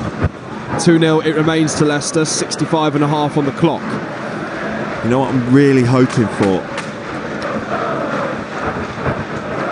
The stadium to just erupt when nothing's actually happening on the pitch, because I'll know what that will mean. Only for it to be ruled out from VAR. Ings back to goal inside Leicester's area, tackled by Tillemans and Fast, and then Tillemans pushes Dewsbury Hall out the way to break forward with the ball. He's brought down by Danny Ings with a slide tackle. I think the Leicester fans are saying, how is that not a booking? But Simon Hooper, the referee, does eventually agree and books Danny Ings. And you can sense right now a distraction inside King Power Stadium. Their side are leading by 2-0, but everyone's looking round, looking for a glimmer of hope, looking at their phone, looking at the big screens to try and wish into existence a Bournemouth goal that would see Leicester City remain in the top flight and Everton be relegated.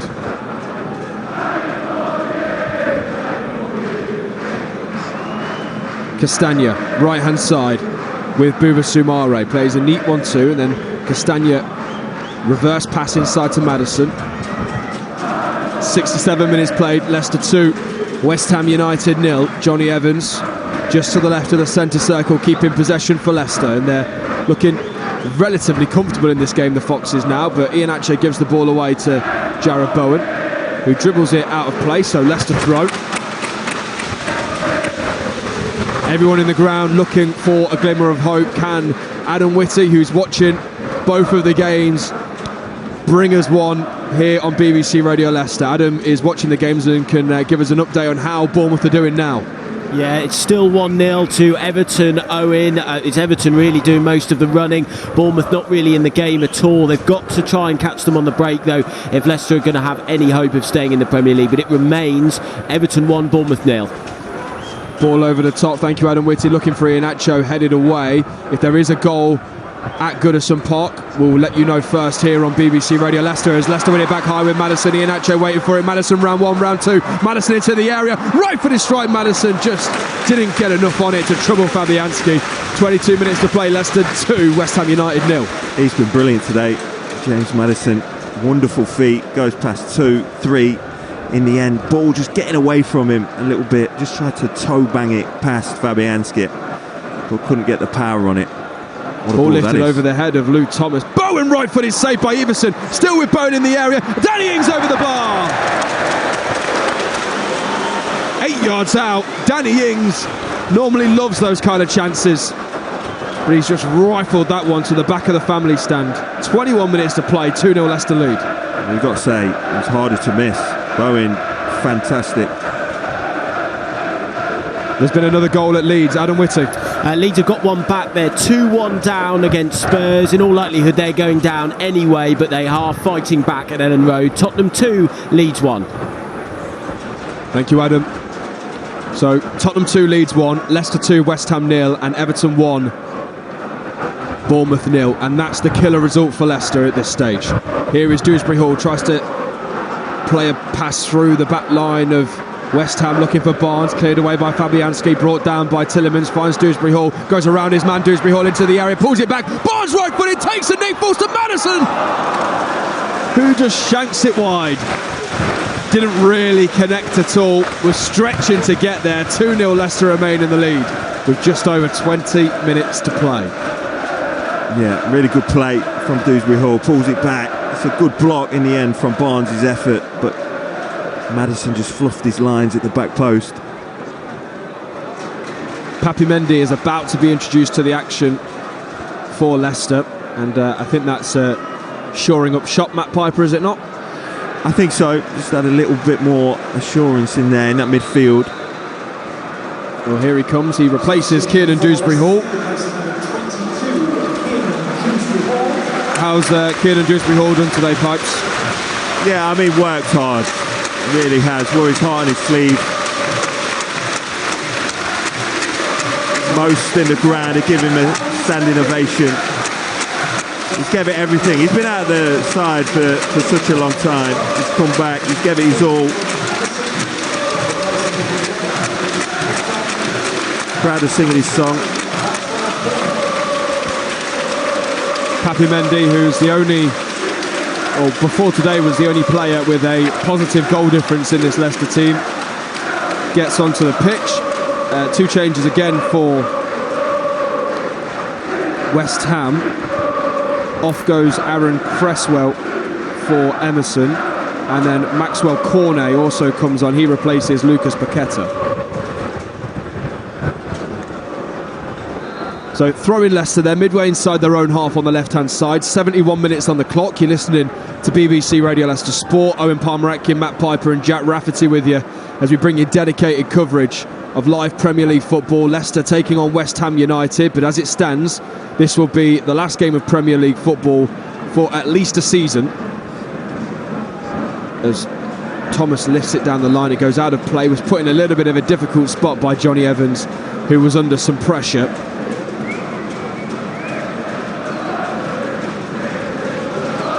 Go on, Pipes. No, I was going to say, sorry, Owen, I'm just sitting here as a fan, quite flat, like the rest of the King Power Stadium. Yeah. Then I realised I've got a job to do, and I was letting you do all the talking on your own. That's all right, Pipes. I think I've got my eyes transfixed on the screen that Jack's got in front of him with the live scores coming in, but it doesn't look or sound too good. It doesn't look like Bournemouth are venturing forward much. It looks more likely that Everton will score a second rather than Bournemouth scoring an equaliser, so it's pretty flat. down the left-hand side, West Ham looking to break with Emerson, the substitute, down into the air, into the left-hand side. He delivers left-footed, cleared away by Evans. Is Maddison going to pick that up? He is going to pick that up here. Iheanacho's waiting for it. He doesn't play it inside. Eventually he does. Barnes on the overlap. Maddison has it, right-hand side. He's got a one-on-one here with his man.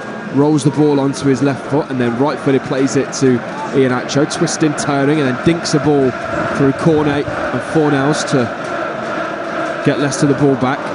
For Iheanacho lets his touch get the better of him, and West Ham United back in possession. We've got 17 minutes to play, which means there's 17 minutes to play at Goodison Park as well, where Everton are leading Bournemouth by a goal to nil. A reminder of the permutations: Leicester need to win here and Everton need to drop points, so either a draw or a defeat at home to Bournemouth, and that would keep Leicester in the Premier League.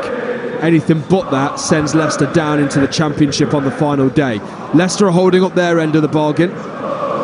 Bournemouth currently struggling.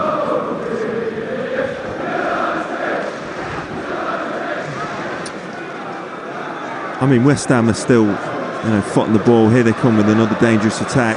Right-footed delivery into the area towards Maxwell. Cornet header it down into the floor. It was won well by Soumare, and then Evans just lifts it into the sky. Back to Emerson. Rice delivers towards the back post. Thomas not underneath it. Tielemans heads it away this time. Falls to Downs, and now with Declan Rice. Back with Emerson. There's shouts of shoot from the West Ham end, in between the family stand and the East stand.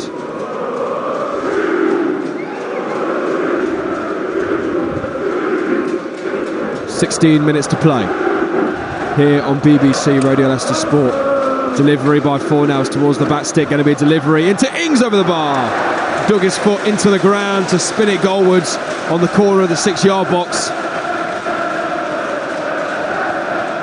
But instead swung it round the post. 2-0 Leicester lead, 15 and a half to play. Yeah, probably the best football that West Ham have played all afternoon. Moved it from left to right, got the opportunity. Ings came it in quickly. It's a lot more difficult than the one that he flashed into the family stand 3 or so minutes ago. I think we're going to see Jamie Vardy as soon as the ball goes out next. We are. You'd imagine it would be for Iheanacho Pipes. I think so. I don't think they'll change the system. Mendy on the ball for Leicester in an inside left channel. Rolls it into the feet of Yuri Tielemans, and now with Wout Faes, the second goal scorer. Castagna, 5 yards inside his own territory. Right hand side, Maddison turns on the ball and goes wide to Soumare. Back to Maddison. Iheanacho waiting for it, made a run. Iheanacho was waiting, as I say, but Maddison chose not to play the ball. It's with Papi Mendy now.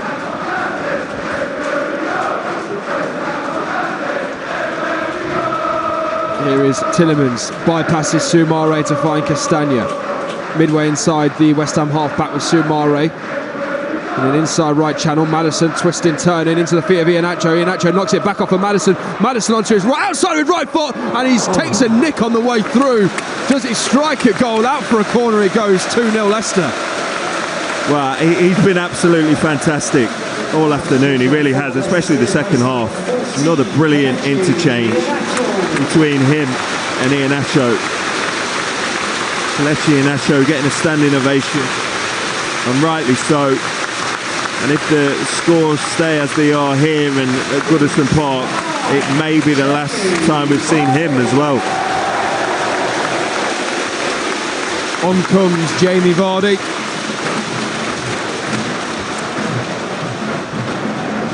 Reminder, we'll hear from Dean Smith after this game, regardless of the result and what happens for Leicester.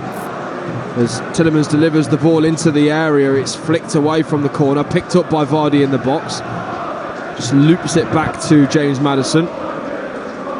Again, Pipes, you're just hoping that at some point you just hear the stadium go up.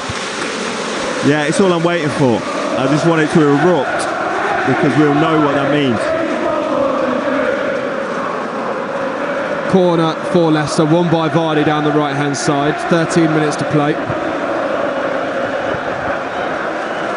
Tielemans walks over, applauds the Kop and the West Stand corner. Bit of a goodbye clap, I think, perhaps. Played much better today, Yuri Tielemans. It's going to be a delivery from the corner, 2 arms in the air. Right-footed outswinger towards the near post, helped on by Cornet, and then eventually cleared away by Bowen. Soumare backwards towards Daniel Everson, who's midway inside his own half, the Fox's keeper. And right-footed, just launches it high into the sky. Castagna underneath it, wins his header. Vardy drops it off for Maddison, but it was, in the end, it was Ajerd who got there first. And now Ings plays it down the left for Fornals after Faes missed his header. Fornals left-hand side into the box. He goes right-footed, striking off the post. And West Ham score. Pablo Fornals with his 7th of the season, the Spanish international, sends the away end rocking here at King Power Stadium. Leicester 2, West Ham 1. Well, they've been threatening to do it all day. That transition starts through the centre of the pitch, giving it away. Luke Thomas. Danny Ings sets Fornals away down the right-hand side, down the left-hand side, sorry. And Walt Faes gives him the near post, really. He shapes like he's going to hit it far post and curl it round Walt Faes, so that's the bit he protects. He gives him the near post. Fornals obliges and smashes it past Daniel Everson in off the post. Brilliant finish, really good goal from West Ham. Leicester's defensive mistakes cost them, and they're not going to end the season on a clean sheet.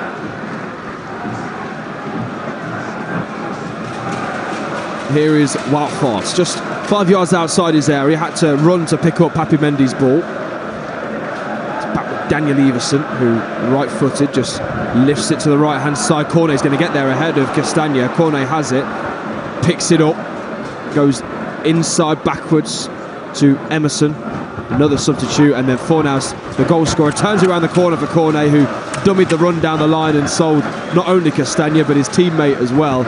Just over 10 minutes left to play, 2-1 Leicester. Yeah, it was a really clever finish, wasn't it, Fornals?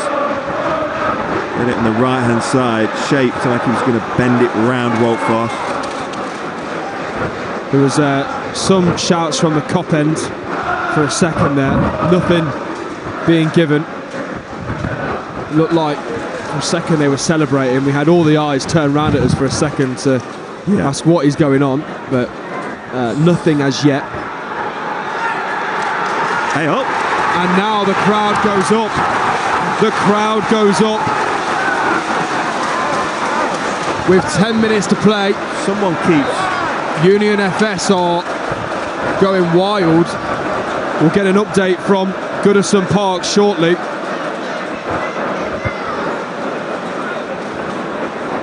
But the noise dampened down very, very quickly. I don't think there has been anything.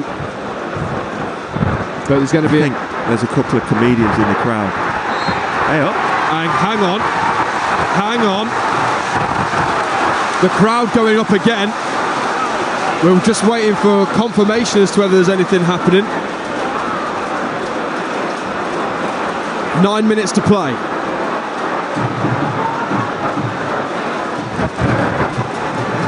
Throw in Leicester, Castagna over it, and with that, let's go to Goodison Park and hear what's happening with our reporter Adam Whitty. Someone's having you on, Owen. There's been no goal, and Everton are the team that are most likely to score. Bournemouth did go forward a few minutes ago and had a very good chance, but it still remains Everton 1, Bournemouth 0, and there are some people getting a little overexcited for no reason in the crowd there at the King Power. Adam Whitty, thank you very much. If there is a goal, then we will know through Adam and not the comedians in the crowd who are setting false hope alive. But why would you do that? Being a Leicester fan, unless we've got a few fans in here that aren't real Leicester fans that are playing pranks, but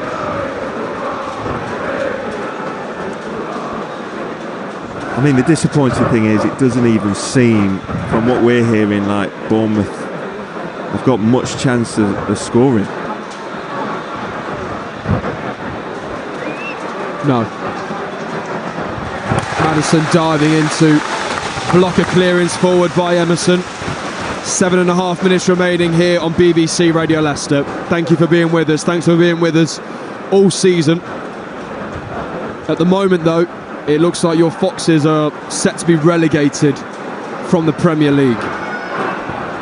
All eyes on Goodison Park as Leicester lead by 2-1, but they need to be careful here with Emerson coming down the left-hand side, whips it towards the back post. Cornet with a bicycle kick, but sends it high into the sky. Leicester needs to be careful here because, yes, they lead by 2-1, and yes, Bournemouth don't seem like scoring, but if Leicester concede here, then they're just begging for Bournemouth to equalise, aren't they? Yeah.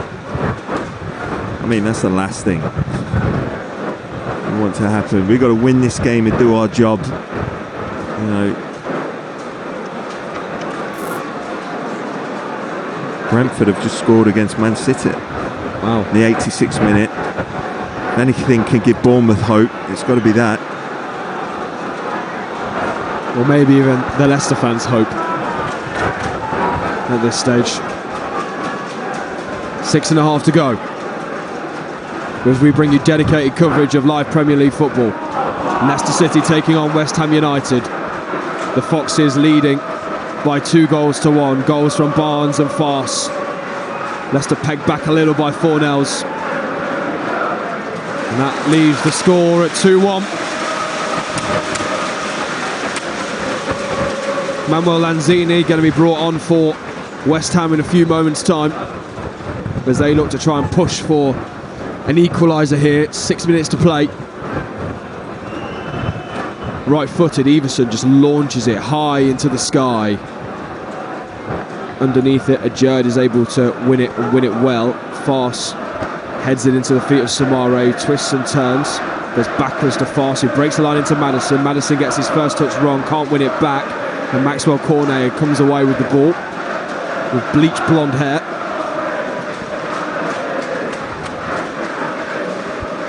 King Power Stadium did everything they needed to. They got behind their men.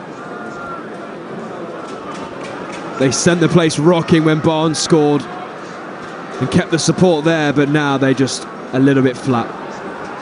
As Castagna jumps into a tackle against Emerson, has hurt himself in the process.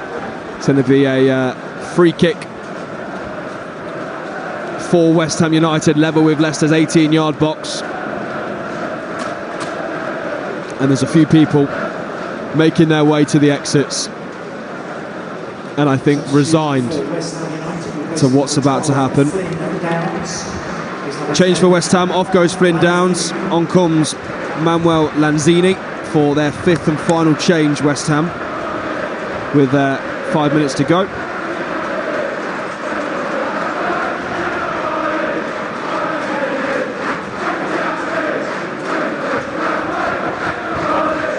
Ricardo warming up for Leicester, but there's going to be a free kick here for West Ham.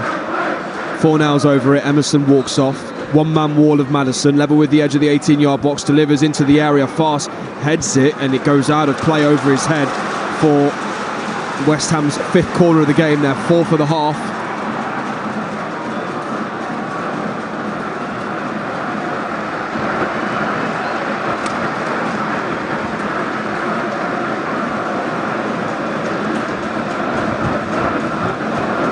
Corner ball then for West Ham. I think Castagna's struggling a little bit here, still from the injury that he picked up from the tackle and the foul on Emerson.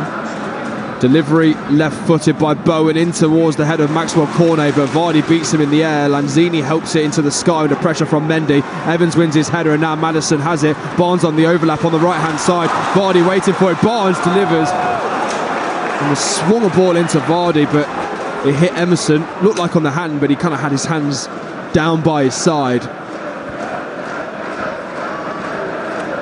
which means no handball, and West Ham back in possession down the right wing. 3 minutes to play. Pipes, you look deflated, demoralised, quiet. So are you, aren't you? I mean, the only thing that is going to change this mood is a goal at Goodison Park from Bournemouth. Otherwise, you know, we will no longer be playing Premier League football. So I think it's really flat, clearly. And as I was saying before kick-off this afternoon, regardless of whether we go down, stay up, you know, questions have got to be answered for how a club this size has fell so far so quickly. Yeah. The questions will be asked, the questions will be answered, I'm sure, we hope. Although repeated requests over the years to speak to the hierarchy at the football club have been turned down, but Maddison goes down, holding his ankle. Leicester have it with Barnes, right-hand side. Thomas is saying you got to put the ball out. Castagna lifts it over the top, looking for Vardy. Vardy leans into Ajerd, who heads it into the path of Declan Rice, who was just half a yard faster than Harvey Barnes. The referee, Simon Hooper, blows the whistle so that Maddison can receive some treatment. David Moyes not happy. Maddison is undoing his boot and is taking his boot off, holding his looks like his back of his ankle or Achilles here.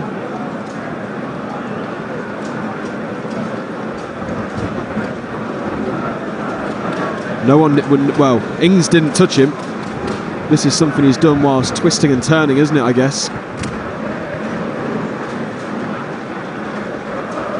Twisted it, he says. Named in the England squad this week, James Maddison, for the friendlies with North Macedonia and Malta next month.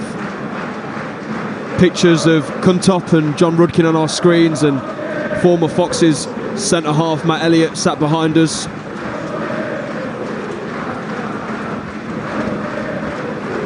just put the microphone to his mouth to make everyone see that he's actually working. Yeah, not just sat there with a pair of Actually doing headphones on. something. No, I mean, he'd be the same as me, same as you, same as everyone in the ground that supports this brilliant football club. You know, you're on the floor at the minute.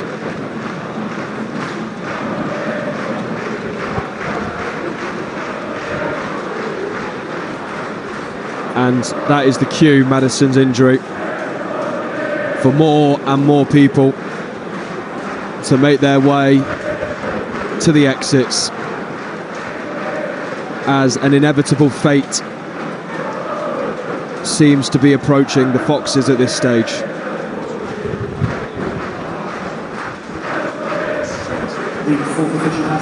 There's going to be 6 minutes added on at the end of this game. Ball over the top for West Ham. Cornet straight offside from the ball forward by Ajerd. So it's going to be, and Yuri Tillemans is screaming, saying we thought we were getting the substitution made here. And eventually they do make the change. Off goes Castagna and on comes Ricardo. Maddison is on his feet and is hobbling around gingerly.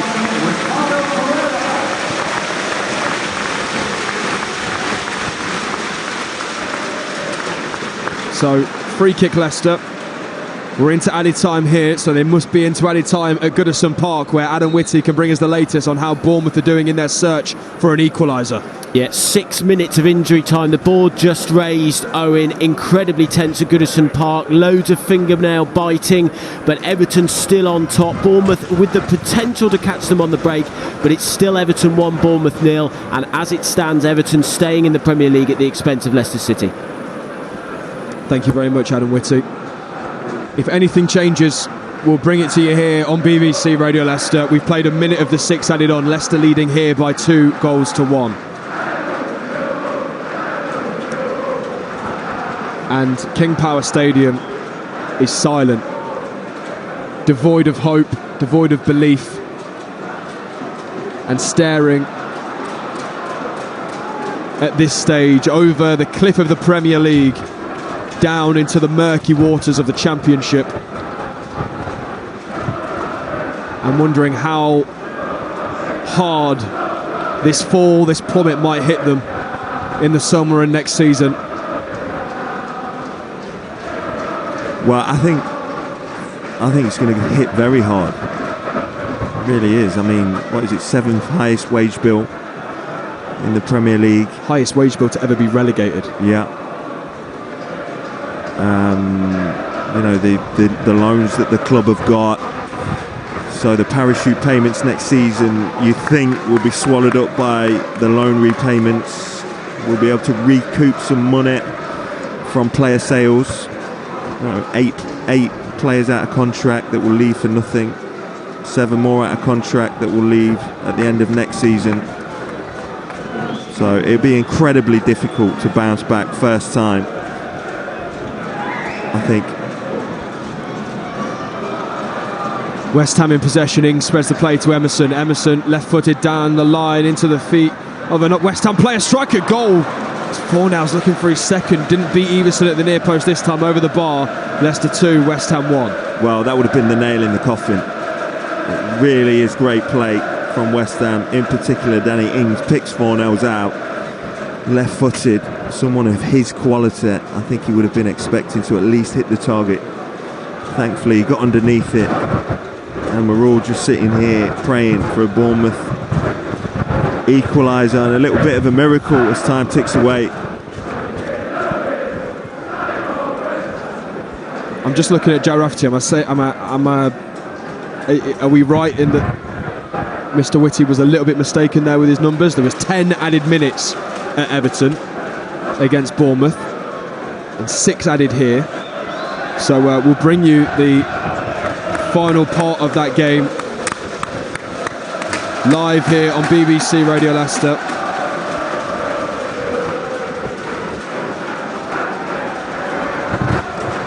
As West Ham try and break Leicester down a final time. Cornet into Lanzini, back to Cornet, and this is all in Leicester's right-hand side. Ricardo has it, moves around Cornet brilliantly, just lifts it down the line to the head of Soumare. Maddison on his right knee, and then his left foot clears it away. Tielemans volleys the ball into the ground, and it falls to Kehrer. We've played 4 minutes and 20 seconds of the 6 added on here. Declan Rice wide to Cornet. Come on, Pipes. Well, we're just waiting for our Eden Hazard moment, aren't we? Imagine how lauded that player will be for Bournemouth, whoever it is. I've always liked Philip Billing. Here is an opportunity. Emerson strike a goal, blocked by Maddison in the air. Cornet has it now, left-hand side for West Ham. Back with Declan Rice, who whips it into the box fast this time, heads it away. We've got 1 minute to play. Yeah, got to get out. It'd be a disaster if they equalise. Delivery towards the back post. Ricardo wins his header against Cornet, and then is, well, he thought fouled in the process, but the offside flag goes up against the Ivory Coast international. So it will be a free kick for Leicester inside their own box, level with the almost level with the penalty spot. King Power Stadium ghostly still. Faces of disbelief. Another goal at Tottenham. And we're hearing Pickford's just made an amazing save. Well, that game, I guess, irrelevant that because Leicester City are winning here. The big one is at Bournemouth. And there goes the full-time whistle here at King Power Stadium, and Leicester City end the 2022-2023 season on a win here at King Power Stadium. But will it be enough? They needed to win. They needed Everton to drop points. James Maddison has his head in his hands because they're still playing at West Ham United. 10 minutes added on there. They've got 5 of those-ish remaining. Goals here from Harvey Barnes and Wout Faes, despite a consolation from Pablo Fornals, have given Leicester City a 2-1 win here. The players are set to stay on the pitch and wait for the final moments at Goodison Park. So, with that in mind, we'll be back shortly here at King Power Stadium. We're going to hand to Adam Whitty to bring us the very end of the Premier League 2022-23 season at Goodison Park, where Everton currently lead Bournemouth by a goal to 0.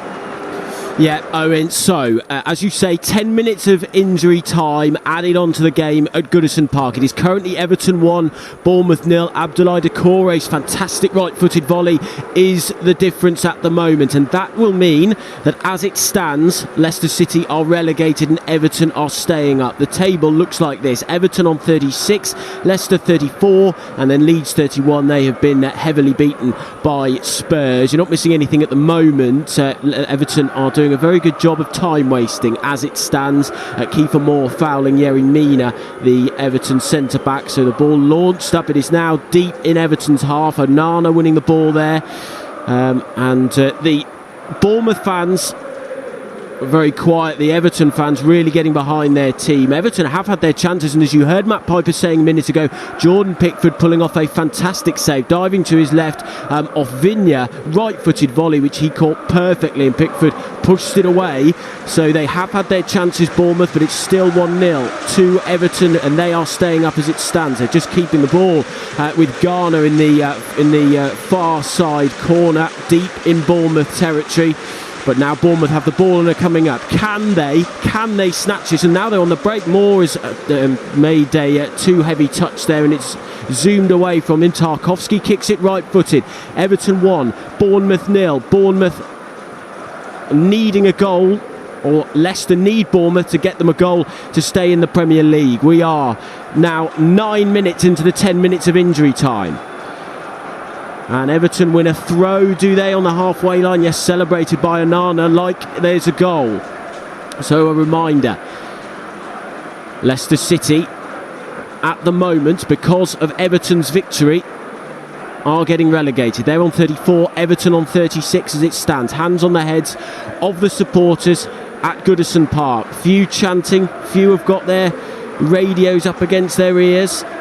Few are celebrating. The referee is not putting his whistle to his lips. He just raised it for a second then. Bournemouth playing it around in their half. They trail 1-0. They've lumped it forward. Iwobi up towards Onana. Still 1-0 and the ball, it's not going anywhere from a Leicester perspective. At Bournemouth not able to threaten at all. Decore with their header up towards Iwobi.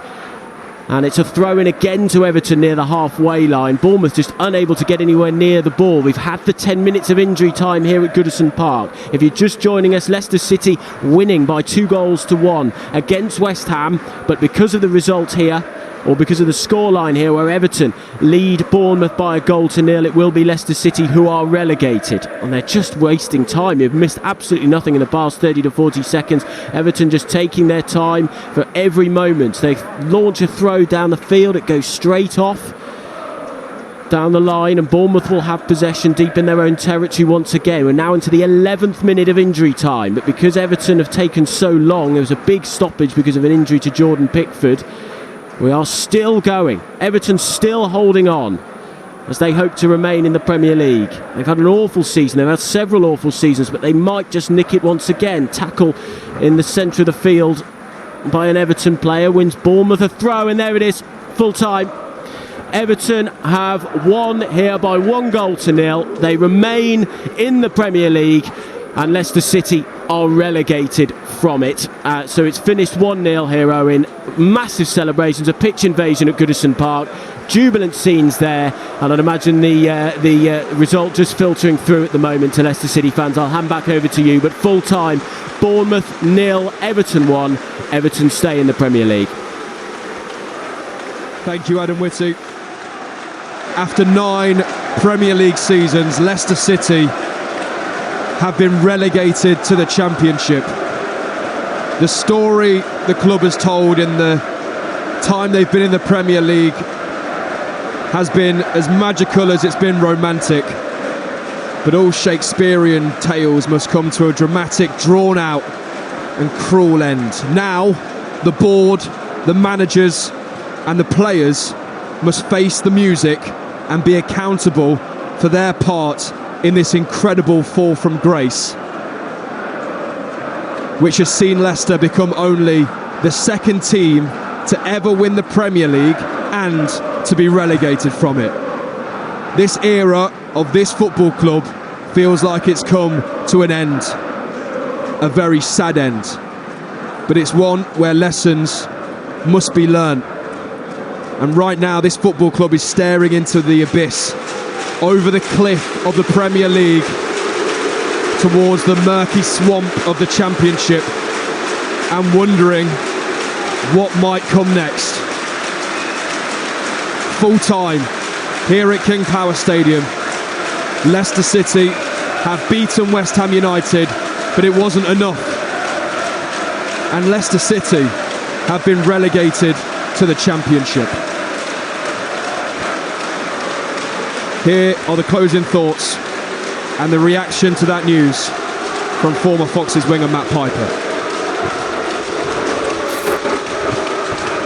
Well, what to say? What to say with this football club? I mean, it's such a weird kind of atmosphere. I mean, obviously I've been in a team that's been relegated from the Premier League at this very football club, but those times were so different to now.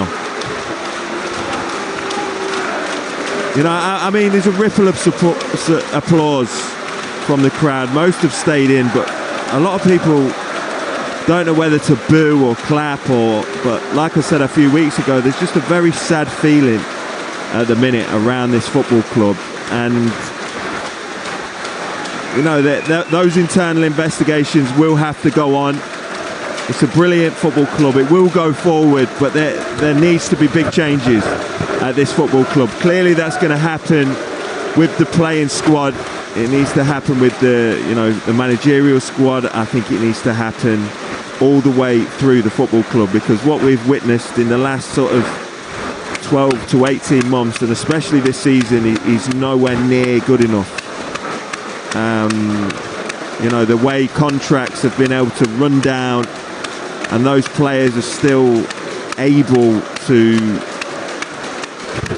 you know, pull the shirt on when they're not giving everything. That's what I don't understand. That's what's really angered me of recent weeks. Listen, there's so much more wrong with what's happened this season than, you know, a player not running hard enough or not having the desire. You know, Brendan was left in charge way too long. He was talking way too crazy for way too long. And, you know, these kinds of things, if you don't react to them quickly, and in a lot of occasions be proactive with certain situations, this is what can happen at a football club. You know, it was only last season we're in the semi-final of a European trophy. FA Cup, recent history. 7 years ago won the Premier League, and now relegated from the division. I'm looking around, I'm just seeing sad faces, and I tell you what we deserve. We deserve answers to questions, and you know, I've spoke about this before. You've got an internal investigation going on by people that probably are involved at making, you know, some of the mistakes. That's not good enough, not for this fan base and not for this football club. So, you know, it's desperate times. Listen, we'll go on, of course we will. Today is a very sad day, but we'll keep marching on, we'll keep supporting the football club. But I think at the very least the fans deserve answers to questions on how it's gone so badly wrong so quickly, because that's not good enough. Not for the football club that I grew up and played at, and the football club that I've supported for such a long time, my kids support. You know, it's a real sad, low day today. But, you know, I'm not a fan of talking about resetting and going down, and it'll probably be good for us. I don't think it will be good for us. I think it's going to be absolutely horrendous going out of the Premier League. But now it's happened, we have to swallow that pill, and we have to make the best of it next season. There's a lot of recruitment issues that need to happen, and moving dead wood out of the stadium. And then reset, rebuild, get behind the team, and try and bounce back at the first time of asking. I think that's what I'd say. Somber, sad, emotional faces still around the King Power Stadium. Some people who almost look like they don't know what to think, what to feel right now. There are old and young faces, some of the older fans who have been through this many a time as a Leicester City fan. They've seen this club relegated as far as the third tier of English football. And those younger fans who only know the highs of Premier League titles, FA Cup wins, Community Shields and European campaigns. The faces of the fans who follow this club up and down the country, to the chairman Cuntop hugging someone in the director's box. Former captain Wes Morgan looking particularly sad, sat in his seat as he reflects on where the club has gone since he made that final appearance in that FA Cup win just 2 years ago that led to a European campaign, a European semi-final against Roma just a year ago. And now, on the 28th of May 2023, we are talking about Leicester City's final day in the Premier League, for now at least. A 9-year stint that had everything, that had drama, that had the highest of highs that you would never have expected for this football club. And yet now it comes to a close. Pipes, it feels almost redundant to ask you about the game and what you've seen on the pitch today, but does it feel more frustrating, more upsetting, the fact that we saw a good performance from Leicester City today? We saw the team come and do what they needed to do today, and yet because we haven't seen that throughout the other 37 games of this season, they did fall short. Yeah, they did. I mean, in the end, I thought it was a good performance, and you know, often I'm left thinking, you know, who do you go after in this situation? I think that there's people to blame at all, you know, in all departments and at all levels. But the travesty of the matter, and the truth of the matter is, you've got a 7th, best paid squad in the Premier League that have just gone down and been relegated. That can't happen. That suggests that there's huge problems within the playing ranks. There's huge problems within the department, at the hierarchy of the football club. To me, I look at it and I think, how can you play people that are running down a contract? They're basically saying, I don't want to be at the football club. If I'm a gaffer, I don't care if it's Yuri Tillemans, and I don't want to start, going after just and singling out players, but I don't care.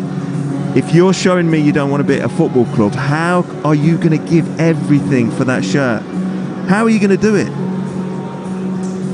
That's the question that I would pose, and I think that goes back to a lot of it, the and the lack of communication had between the hierarchy of the club and Brendan Rodgers when he's talking of a refresh back in last March, and he doesn't find out until the first day of pre-season that he's not getting that refresh. That is criminal to me. And Brendan, he can always speak on that. When everyone points a finger at Brendan, he made some huge clangers, I think, as well. He's a large part to blame, in my eyes, for how this team started to lack belief and some of the decisions that he made and how he was talking out in the media. Clearly, he holds some responsibility, but he's not the only one. There's players in that.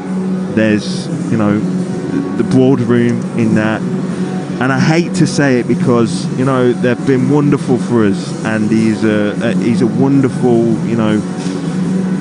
chairman that has done so much for not just his football club, but the city of Leicester and its communities, and his family have, and his father did. But I think he's made mistakes as well, and the people that advise him, I think there's mistakes all the way through, because you can't go from finishing 9th, 5th, 8th in the last 5 years, win an FA Cup, challenge at a semi-final level of a European trophy, and then the very next season get relegated. It can't happen without failings at every single department throughout the football club. It just can't. You can't just point your fingers at the players, you can't just point it at Brendan, you can't just point it at the board and the departments that sit within the football club. It's all of it. It needs all looking at, and I think some big changes need to happen, and happen quickly. And I really fear for us now, because if you don't get this right now with what's just happened to us going out of the Premier League, if you don't get this right, it could turn into a horror show. We've seen this club go all the way through the leagues before. It could happen again. All I'm thinking, I did an interview this morning, I was talking about the 8 players that are out of contract, who have been allowed to let their contracts run down. The likes of Harvey Barnes, James Maddison, Wilfred Ndidi, maybe Kelechi Iheanacho. I mean, the list is endless of who will want to go. The contracts aren't finishing this year, but they will want to go. You understand what I mean? Yeah, Timothy Castagna, Walt Fast, they're all on the list. Jamie Vardy, how are you going to afford his wages? Even if he's got a relegation clause in his contract, I can't. What's it going to go down to? 80-90 grand a week? If you don't bounce back first time, who's paying championship wages on that? No one. So I would imagine that maybe Jamie might have to move on. He may not want to. I wholeheartedly think that he would want to stay here and try and bring this club back into the Premier League, but he's going to have to take a massive pay cut from what he's on at the minute. The 7 players that are leaving next season, are we going to allow their contracts to run down? There's huge issues with this football club at the minute, and it pains me to say it, because I love the club. I'm a Leicester lad. I've got people in all of those departments I've just talked about that I'm friends with. But when you're a Leicester fan, you have to speak the truth, because arguably not speaking the truth at some levels of the football club has got us in the mess that we're in. You know, I'm talking about as soon as Brendan starts chatting, tell him. You've got to. You run a football club. You're the powers that be. If a manager's saying things that aren't true, or he's saying that we need a refresh and there's no money for it, tell him immediately so he can deal with it. Don't worry about disappointing him. And, you know, it's just one of the saddest days. It really is. I think, you know, I don't want to start ranting again because clearly now's not the time to start ranting. But, you know, it was always going to be a difficult ask. We said earlier, I think you said, I said, I thought it when I woke up this morning. I did think we were capable of beating West Ham today, and I did think we'd win with the crowd on our side. The crowd are magnificent. Again, they were brilliant. Got behind the team. The atmosphere before the game it must have made the team feel, you know, 10 foot tall. And they went out and they played like that, and they played with bravery today and heart. I thought it lacked a little bit of quality at times, but we go out, we get the win. But we also said that we thought Everton would win, and unfortunately they have done. I'll talk more about the fans in just a sec, because me and you sort of looked at each other once full time had happened here at the King Power, and we were waiting to hear what happened in the last few minutes at Everton. There was this slightly strange atmosphere of everybody just waiting, and there was a few ripples of applause from certain sections of fans. Other fans didn't seem to know what to do, and then when we did hear the full-time whistle, again there was a few boos, there was a few ripples of applause, but I genuinely think the majority of people, and I include myself in this, almost didn't know what to do and how to react. So we'll talk about that in just a sec, but I do want to pick at something you said in that about the leadership at the club and certain decisions that were or were not made. Has this football club, has Leicester City been guilty of not taking the threat of relegation seriously? Without doubt. I think you know, that mentality, it can creep into all, you know, sectors of life, but it's especially damaging in, you know, a ruthless, you know, unforgiving sport like football, and especially the Premier League. And if you are sleepwalking into situations where you're calling people out on social media and saying, you know, I'm referring to James Maddison, that was a real snapshot into that dressing room, because he's a mouthpiece of that dressing room. It was a real snapshot into the dressing room and sort of what the thought process was at the time. You know, the fans were all panicking for months, you know, saying towards, you know, before that we even broke for the World Cup that, you know, we're worried about relegation. I think we started to talk on it. I was worried about it at the start of the season. And you know, it's important to say the truth when you believe it, even when you're getting hammered. You know, when I was speaking about get rid of Brendan at the start of the season, it's not because I didn't like Brendan. It's because I'm seeing in real time a guy making huge mistakes, I thought, and this could cost us our status in the Premier League. So you have to act immediately, because it's the most unforgiving league in the world. And if you spot something and you think this ain't right, this is only going one way if we don't act now, you've got to do it. You've got to be ruthless. And, you know, the only thing that I would point at towards the chairman, he's not as ruthless as his dad was. His dad was ruthless, and I think you have to be. Do you know why? Because the Premier League's ruthless. And if you don't act in that way, you know, I can imagine how it is. Brendan talks a wonderful game. He's won you the FA Cup, what you've always wanted to win. He's finished 5th twice, and you're thinking, oh my word, we've got an unbelievable manager. I put him on stacks of money. 1, I don't want to sack him. 2, I daren't sack him. I think he had that feeling to it, because Brendan would be able to, you know, if you got him in a boardroom, right, talk to us, Brendan, I think he'd be able to manipulate that conversation his way, and that's how he kept keeping his job. Someone, I think that's what we're missing at the minute at the football club, and that's how I can point to the hierarchy. You need someone in that boardroom who's ruthless and can advise top, because he's brilliant. I think he's a wonderful man. He's done so much for us. I think, you know, the family's brilliant. They're great, but I think, you know, when Vichai passed on, God rest his soul, I think that there's, you know, that important ruthless nature that left with him, and we need to try and, you know, find that back by recruiting someone who probably helps and advises Top and Susan and the powers that be, because I think that's missing. And for me, I mean, there's so many things wrong, and we've gone through them all, but that, I think we need that edge back in the boardroom, because I don't think it's there currently. Yeah, as a fan, particularly at a time like this, it's so natural to look back at certain moments and think that was the moment. There'll be people that say that the James Maddison penalty against Everton, but I think when you look back, to relate it to the conversation around the club maybe not taking the threat of relegation seriously, the decision to finally relieve Brendan Rodgers of his duties, leave off mutual consent, whatever they want to call it, was done after a defeat to Crystal Palace where Leicester fell into the relegation zone, and it felt like a very snap decision when the threat was clearly there. If you're within one defeat of going into the relegation zone, the threat is there. And yet before that there was an international break where if they had made the decision then, and I think the result before the international break was a draw at Brentford. It wasn't a fantastic win away at Spurs or something like that. It was a decent point, and yet deemed enough to save Brendan Rodgers and keep his job. And then you miss the international break, and then 2 weeks later you lose at Palace in the last minute. You decide to make the decision, and then there are two key games within a week of each other here at the King Power Stadium against Aston Villa and Bournemouth that are lost because there isn't somebody in charge. Again, to go back to my question about not taking the threat of relegation, for you, was that the moment where it went from bad to worse because they did delay in the way that they did?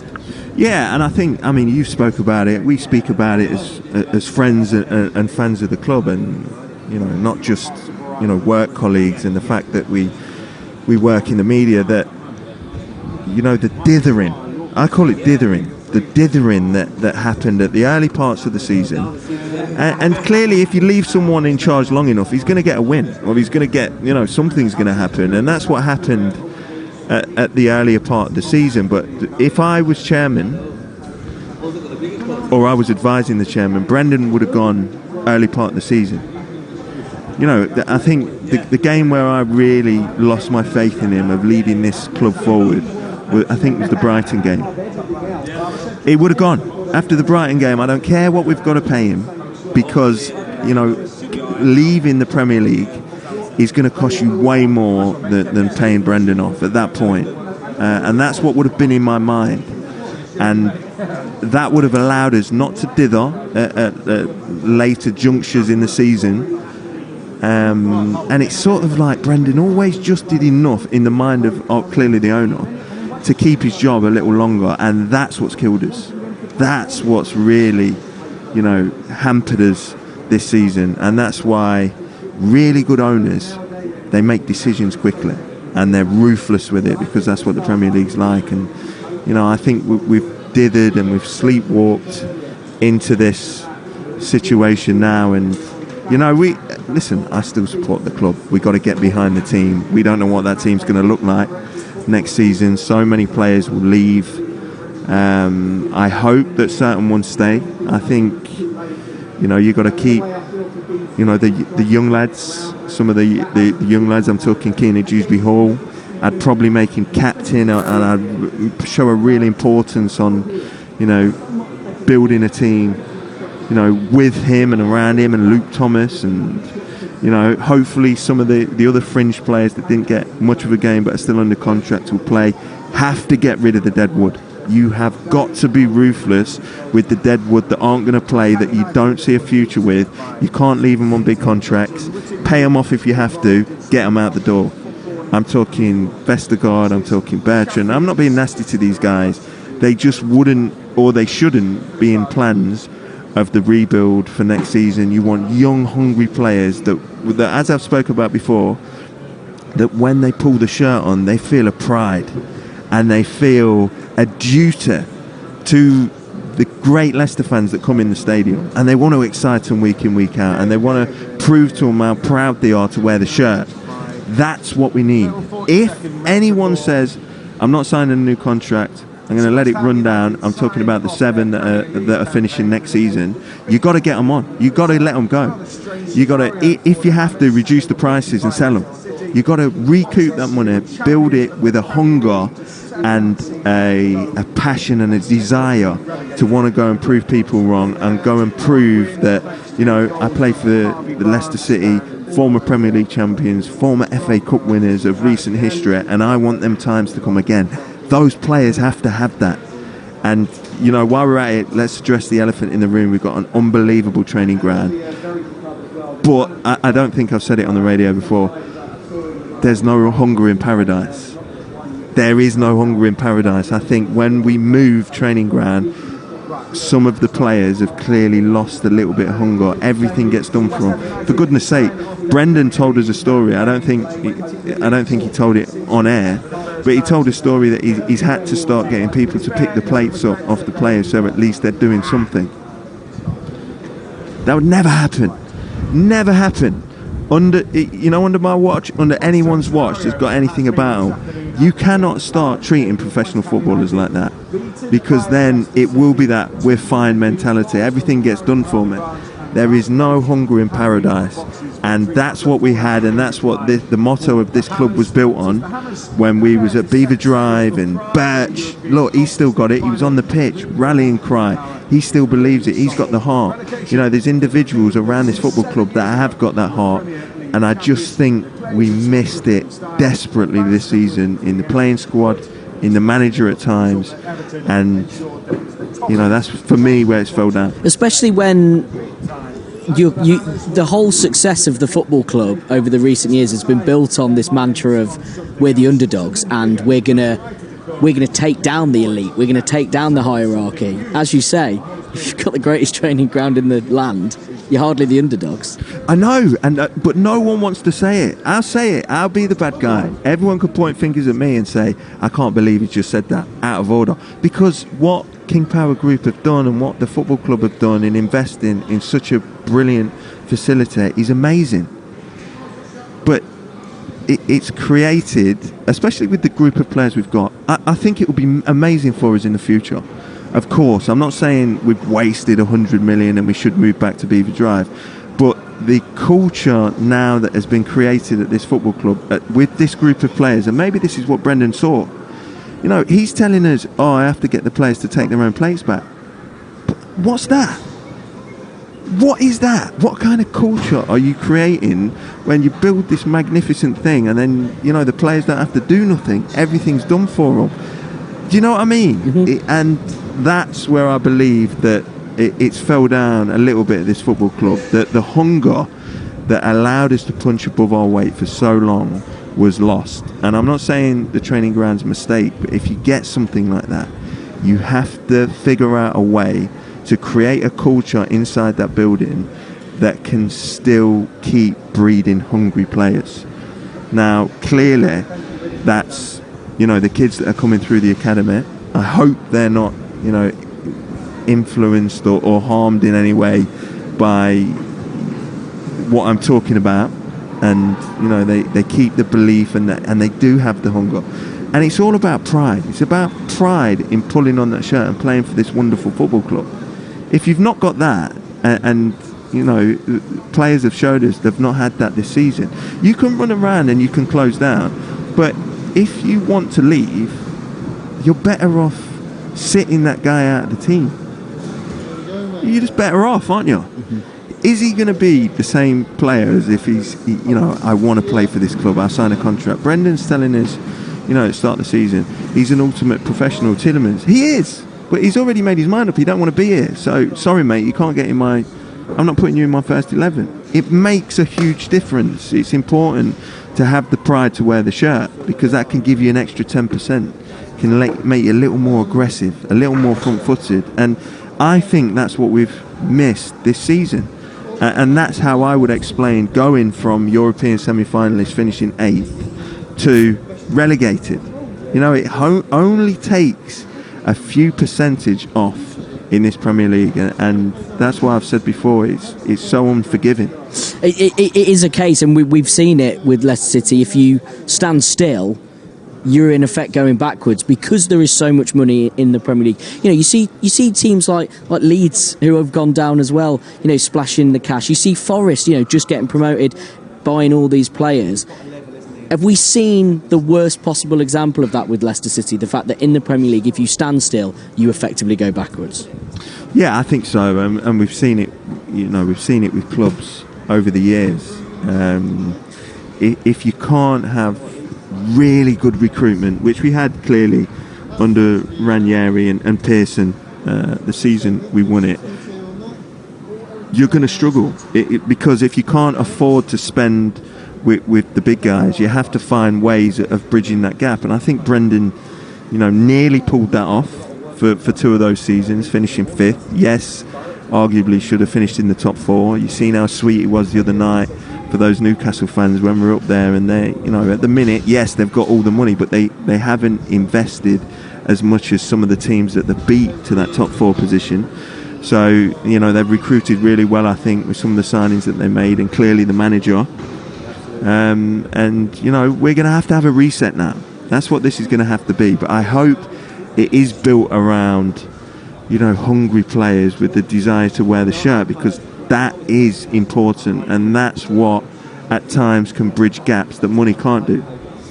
Of course, over the coming weeks and months into the summer, we will assess the recruitment, we'll assess the finances, what the future of Leicester City will look like. Let's get some reaction though from the fans, from the Blue Army, who were here at the KP in great voice this afternoon, backing their team, willing them to survive in the Premier League. They got that win, but in the end it wasn't enough. Rud's saying this feels worse than any other relegations, and I'm angry. The mismanagement throughout, total lack of desire, passion, running, hunger, bottle, fight from players who were not up for it is pitiful. I don't see us coming back for a long time. Dark days. Another one saying, imagine letting your star keeper and club captain go and not replacing him. Imagine signing 2 defenders on ridiculous contracts who a year prior played in a game where you battered them 9-0. Jokers. Scott saying, beyond gutted at the minute, resigned myself to relegation weeks ago but kept hope. That's what you get for not taking chances, not playing with passion.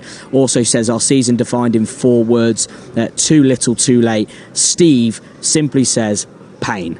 That is it. And Raj saying, a very, very sad day for our club. Good riddance to those who didn't put in the effort and give 100%. We go again with players who want to be there next season and play for the shirt and take us back to the Prem.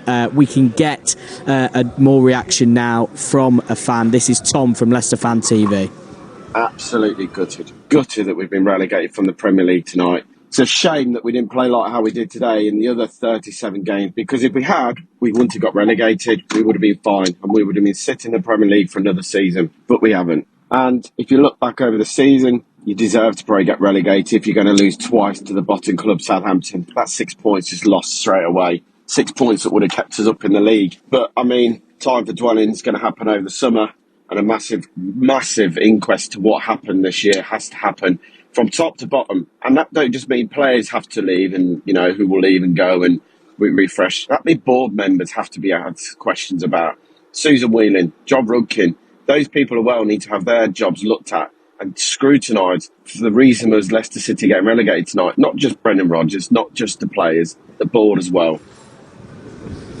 Tom giving his thoughts. Don't forget you can send a WhatsApp voice note whenever you'd like. 08000 321 333. Send the word Leicester and then your voice note. You can do that anytime to the When You're Smiling podcast. Tom's point there about today's performance, I think that's what's getting at me at the minute. Is that was a good performance today for about 70 minutes. It tailed off, I think, when the mood around the ground was passing on the message that Everton were winning. But that first half in particular, that was it was a fast pace, it was an energetic, it was a performance with fight.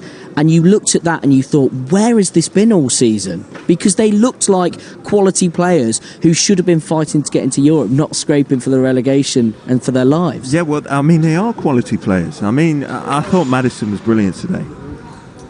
I thought he really was. Harvey Barnes' goal was breathtaking.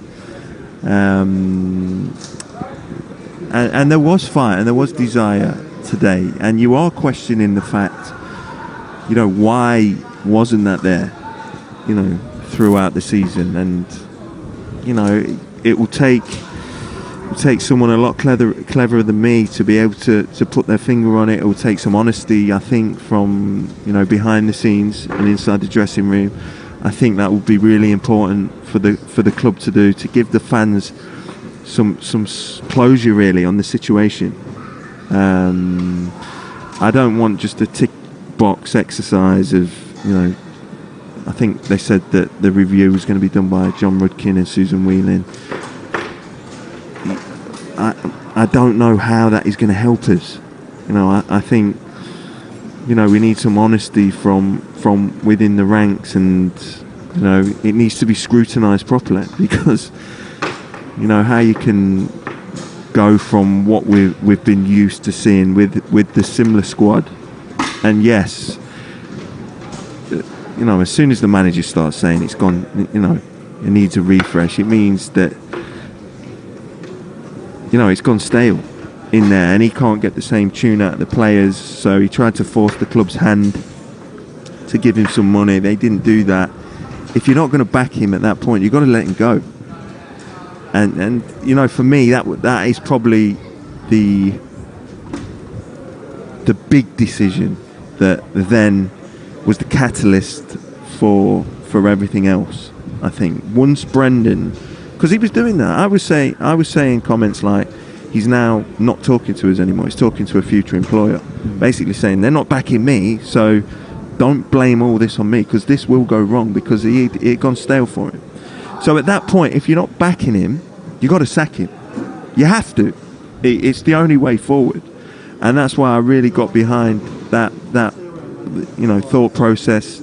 Some agreed with me at the time, some didn't, but when you look into the future and you think, what is the fallout if they stick with Brendan, who's pointing his fingers at players, at the club itself, and then at the fans. It's only gonna go one way. And I said it's because history tells you that that's the way that it goes.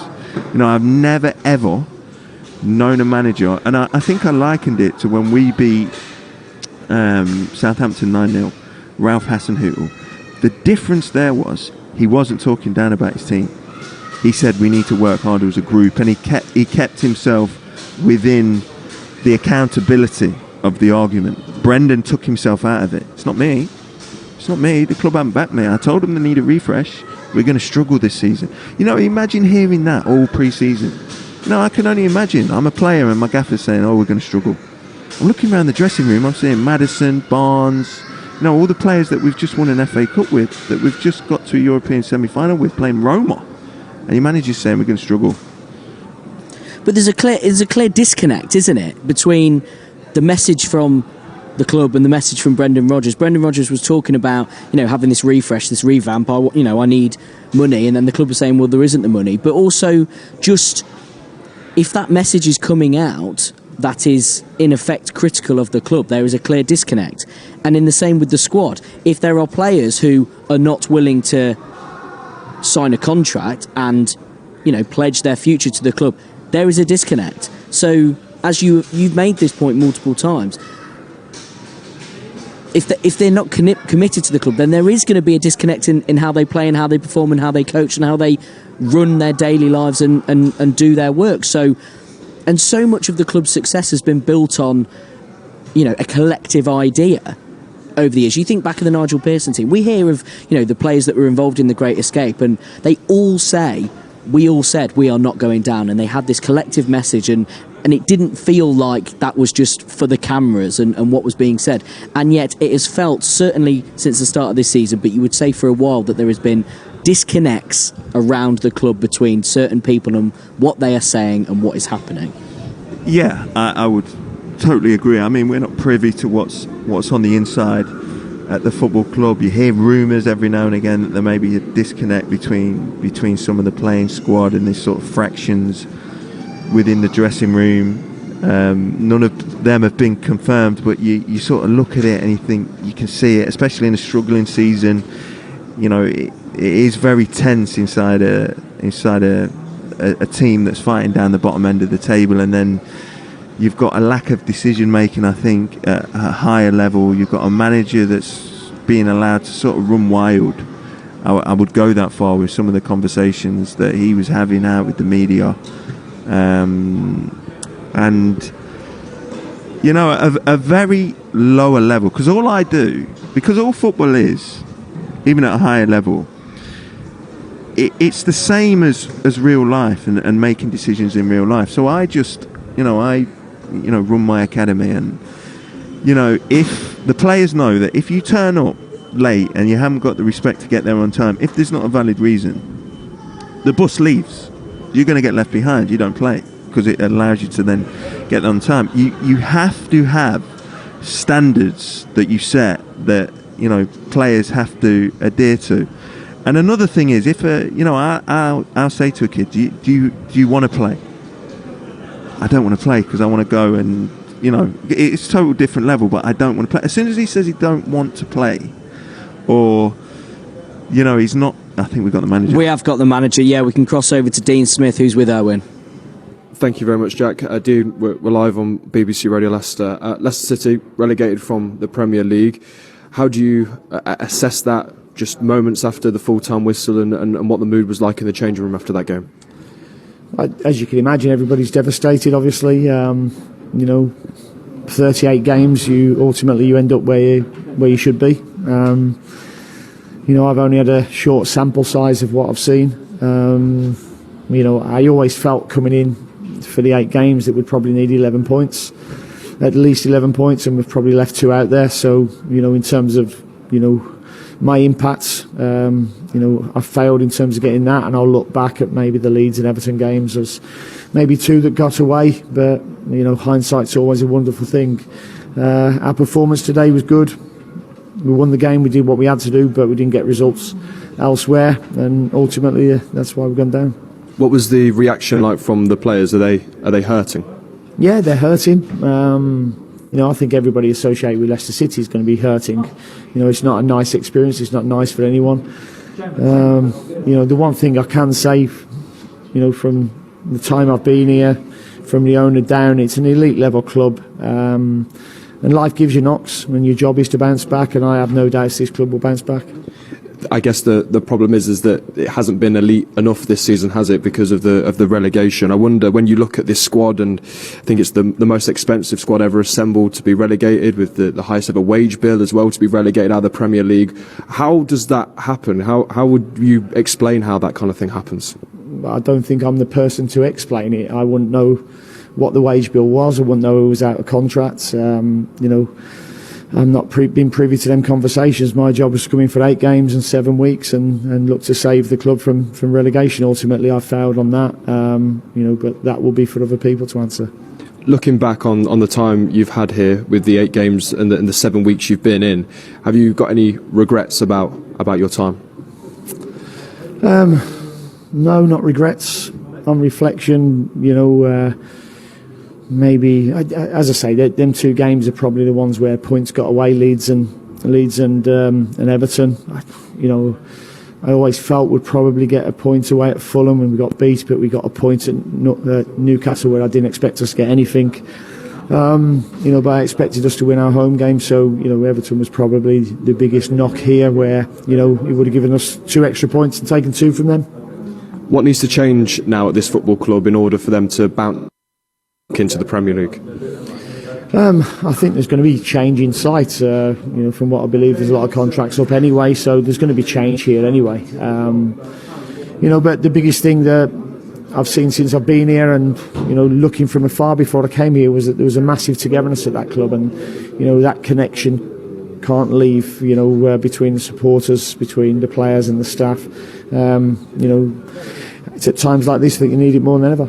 I know you said in previous press conferences that you hadn't thought about the end of the season, and that you came in for 8 games and that was kind of your remit, but where does your future lie now? Would you like the opportunity to take Leicester into the Championship and hopefully back into the Premier League? I mean, it's a question for another day. I think I've just finished the 8 games and we've just got relegated, and I haven't even thought about that. I will speak to Top and John over the next couple of days, but my thoughts won't be on that at all. Final one, Dean. Obviously, the fans were here today. They had the King Power Stadium rocking, and they followed the club all season. What would your message be to them on the final day after being relegated? Listen, I understand their disappointment and their frustration. It's their club. And I can only speak from a personal point of view. The welcome that we have had has been fantastic, and especially at the King Power, it's a special place, and they're the reason why. So continue making it a special place and bounce back. Dean, thank you very much. Cheers. Thank you very much. Leicester City manager Dean Smith there speaking after Leicester City were relegated from the Premier League. Pipes, thoughts on what Smith had to say? Well, he's gutted. You can see that it's an honest assessment. I think I want to thank him for his honesty of the Everton and Leeds admission, saying that he probably has regrets from those games. He could have probably set the team up different to try and get more points. But I was never going to blame him. Coming in, I mean, he was definitely a last-second appointment. It was like, we have no clue what we're doing. We've put these two in charge for, Sadler and Stow. That's turned out to be a disaster. Who can we get? It was, he said it's an elite level run club, and it has been for years and years and years. But, recently, some of the decision making has been poor. And I think, hopefully what comes out of this inquest that we're having is that they do hold their hands up and, tell the truth. We made some huge mistakes, and this is how we're going to learn from it, and this is what we're going to put in place to make sure they don't happen again. Because that'll be important. I think Dean Smith, from what I hear, is, a really nice guy, good fella, decent manager. But I don't think he's the guy to put in charge for next season. I don't think I've certainly not, in my opinion, I've not seen enough to get behind him. I'd like someone really, hungry, as I want to build the team in the, in the image of the manager. And I think if you get someone young and hungry who wants to prove himself, and he has got a bit of passion about him. Because what we've seen recently from Dean a little bit, and definitely Brendan towards the end, is flat, monotone, hands in pockets, little claps. I've had enough of that. I don't care that we clearly I care we're going down to the Championship, but we're in the Championship now. We've got to change the mindset. We can be doom and gloom I'll be doom and gloom today, maybe tomorrow. I guarantee you by Tuesday, I'm hoping I'll be itching to put Sky Sports News on, or hearing stories on the radio that so and so's left the club, and we've brought in this person, and we're recruiting this youngster, and we're looking at these different youngsters out in Europe that want to come to England and prove themselves. But make no mistake, this Championship next year is going to be one difficult league. It always is, because it's a slog and it's a scrap. But next season, you've got some top teams in that Championship, not just the teams that are going down from the Premier League, the ones that came close this season, and the ones that are coming up. So it's going to be a real tough season. But as always, I'm Leicester, so I'm looking forward to it. Pipes, thank you, not just for today but for the season. You are incredible at what you're doing. We appreciate you joining us on BBC Radio Leicester Sport. That is it after a 9-year stint in the Premier League that include the highest of the highs and the most tragic of lows at this football club. But it included a Premier League win, the greatest escape, the Premier League win, an FA Cup win, 2 5th place finishes and a European semi-final. But just a year after that trip to Rome, that incredible night in the Stadio Olimpico, Leicester City have been relegated to the Championship despite a 2-1 win against West Ham. It wasn't enough because of Everton getting a 1-0 win against Bournemouth. There will be more and plenty of assessment to come on the When You're Smiling podcast. And as Pipes was mentioning before, that internal review from the club. Expect to see updates, expect to see players leaving, expect to see rumours, transfers, talk about the next manager. You will have it all for you on on the When You're Smiling podcast. It is a sad, sad day, but you just know this football club will be back at some point. Thank you for joining us all this season on BBC Radio Leicester Sport. We have always appreciated your company, your messages, and just the fact that you are there. So thank you very much for joining us on BBC Radio Leicester Sport throughout the season. I'm going to leave you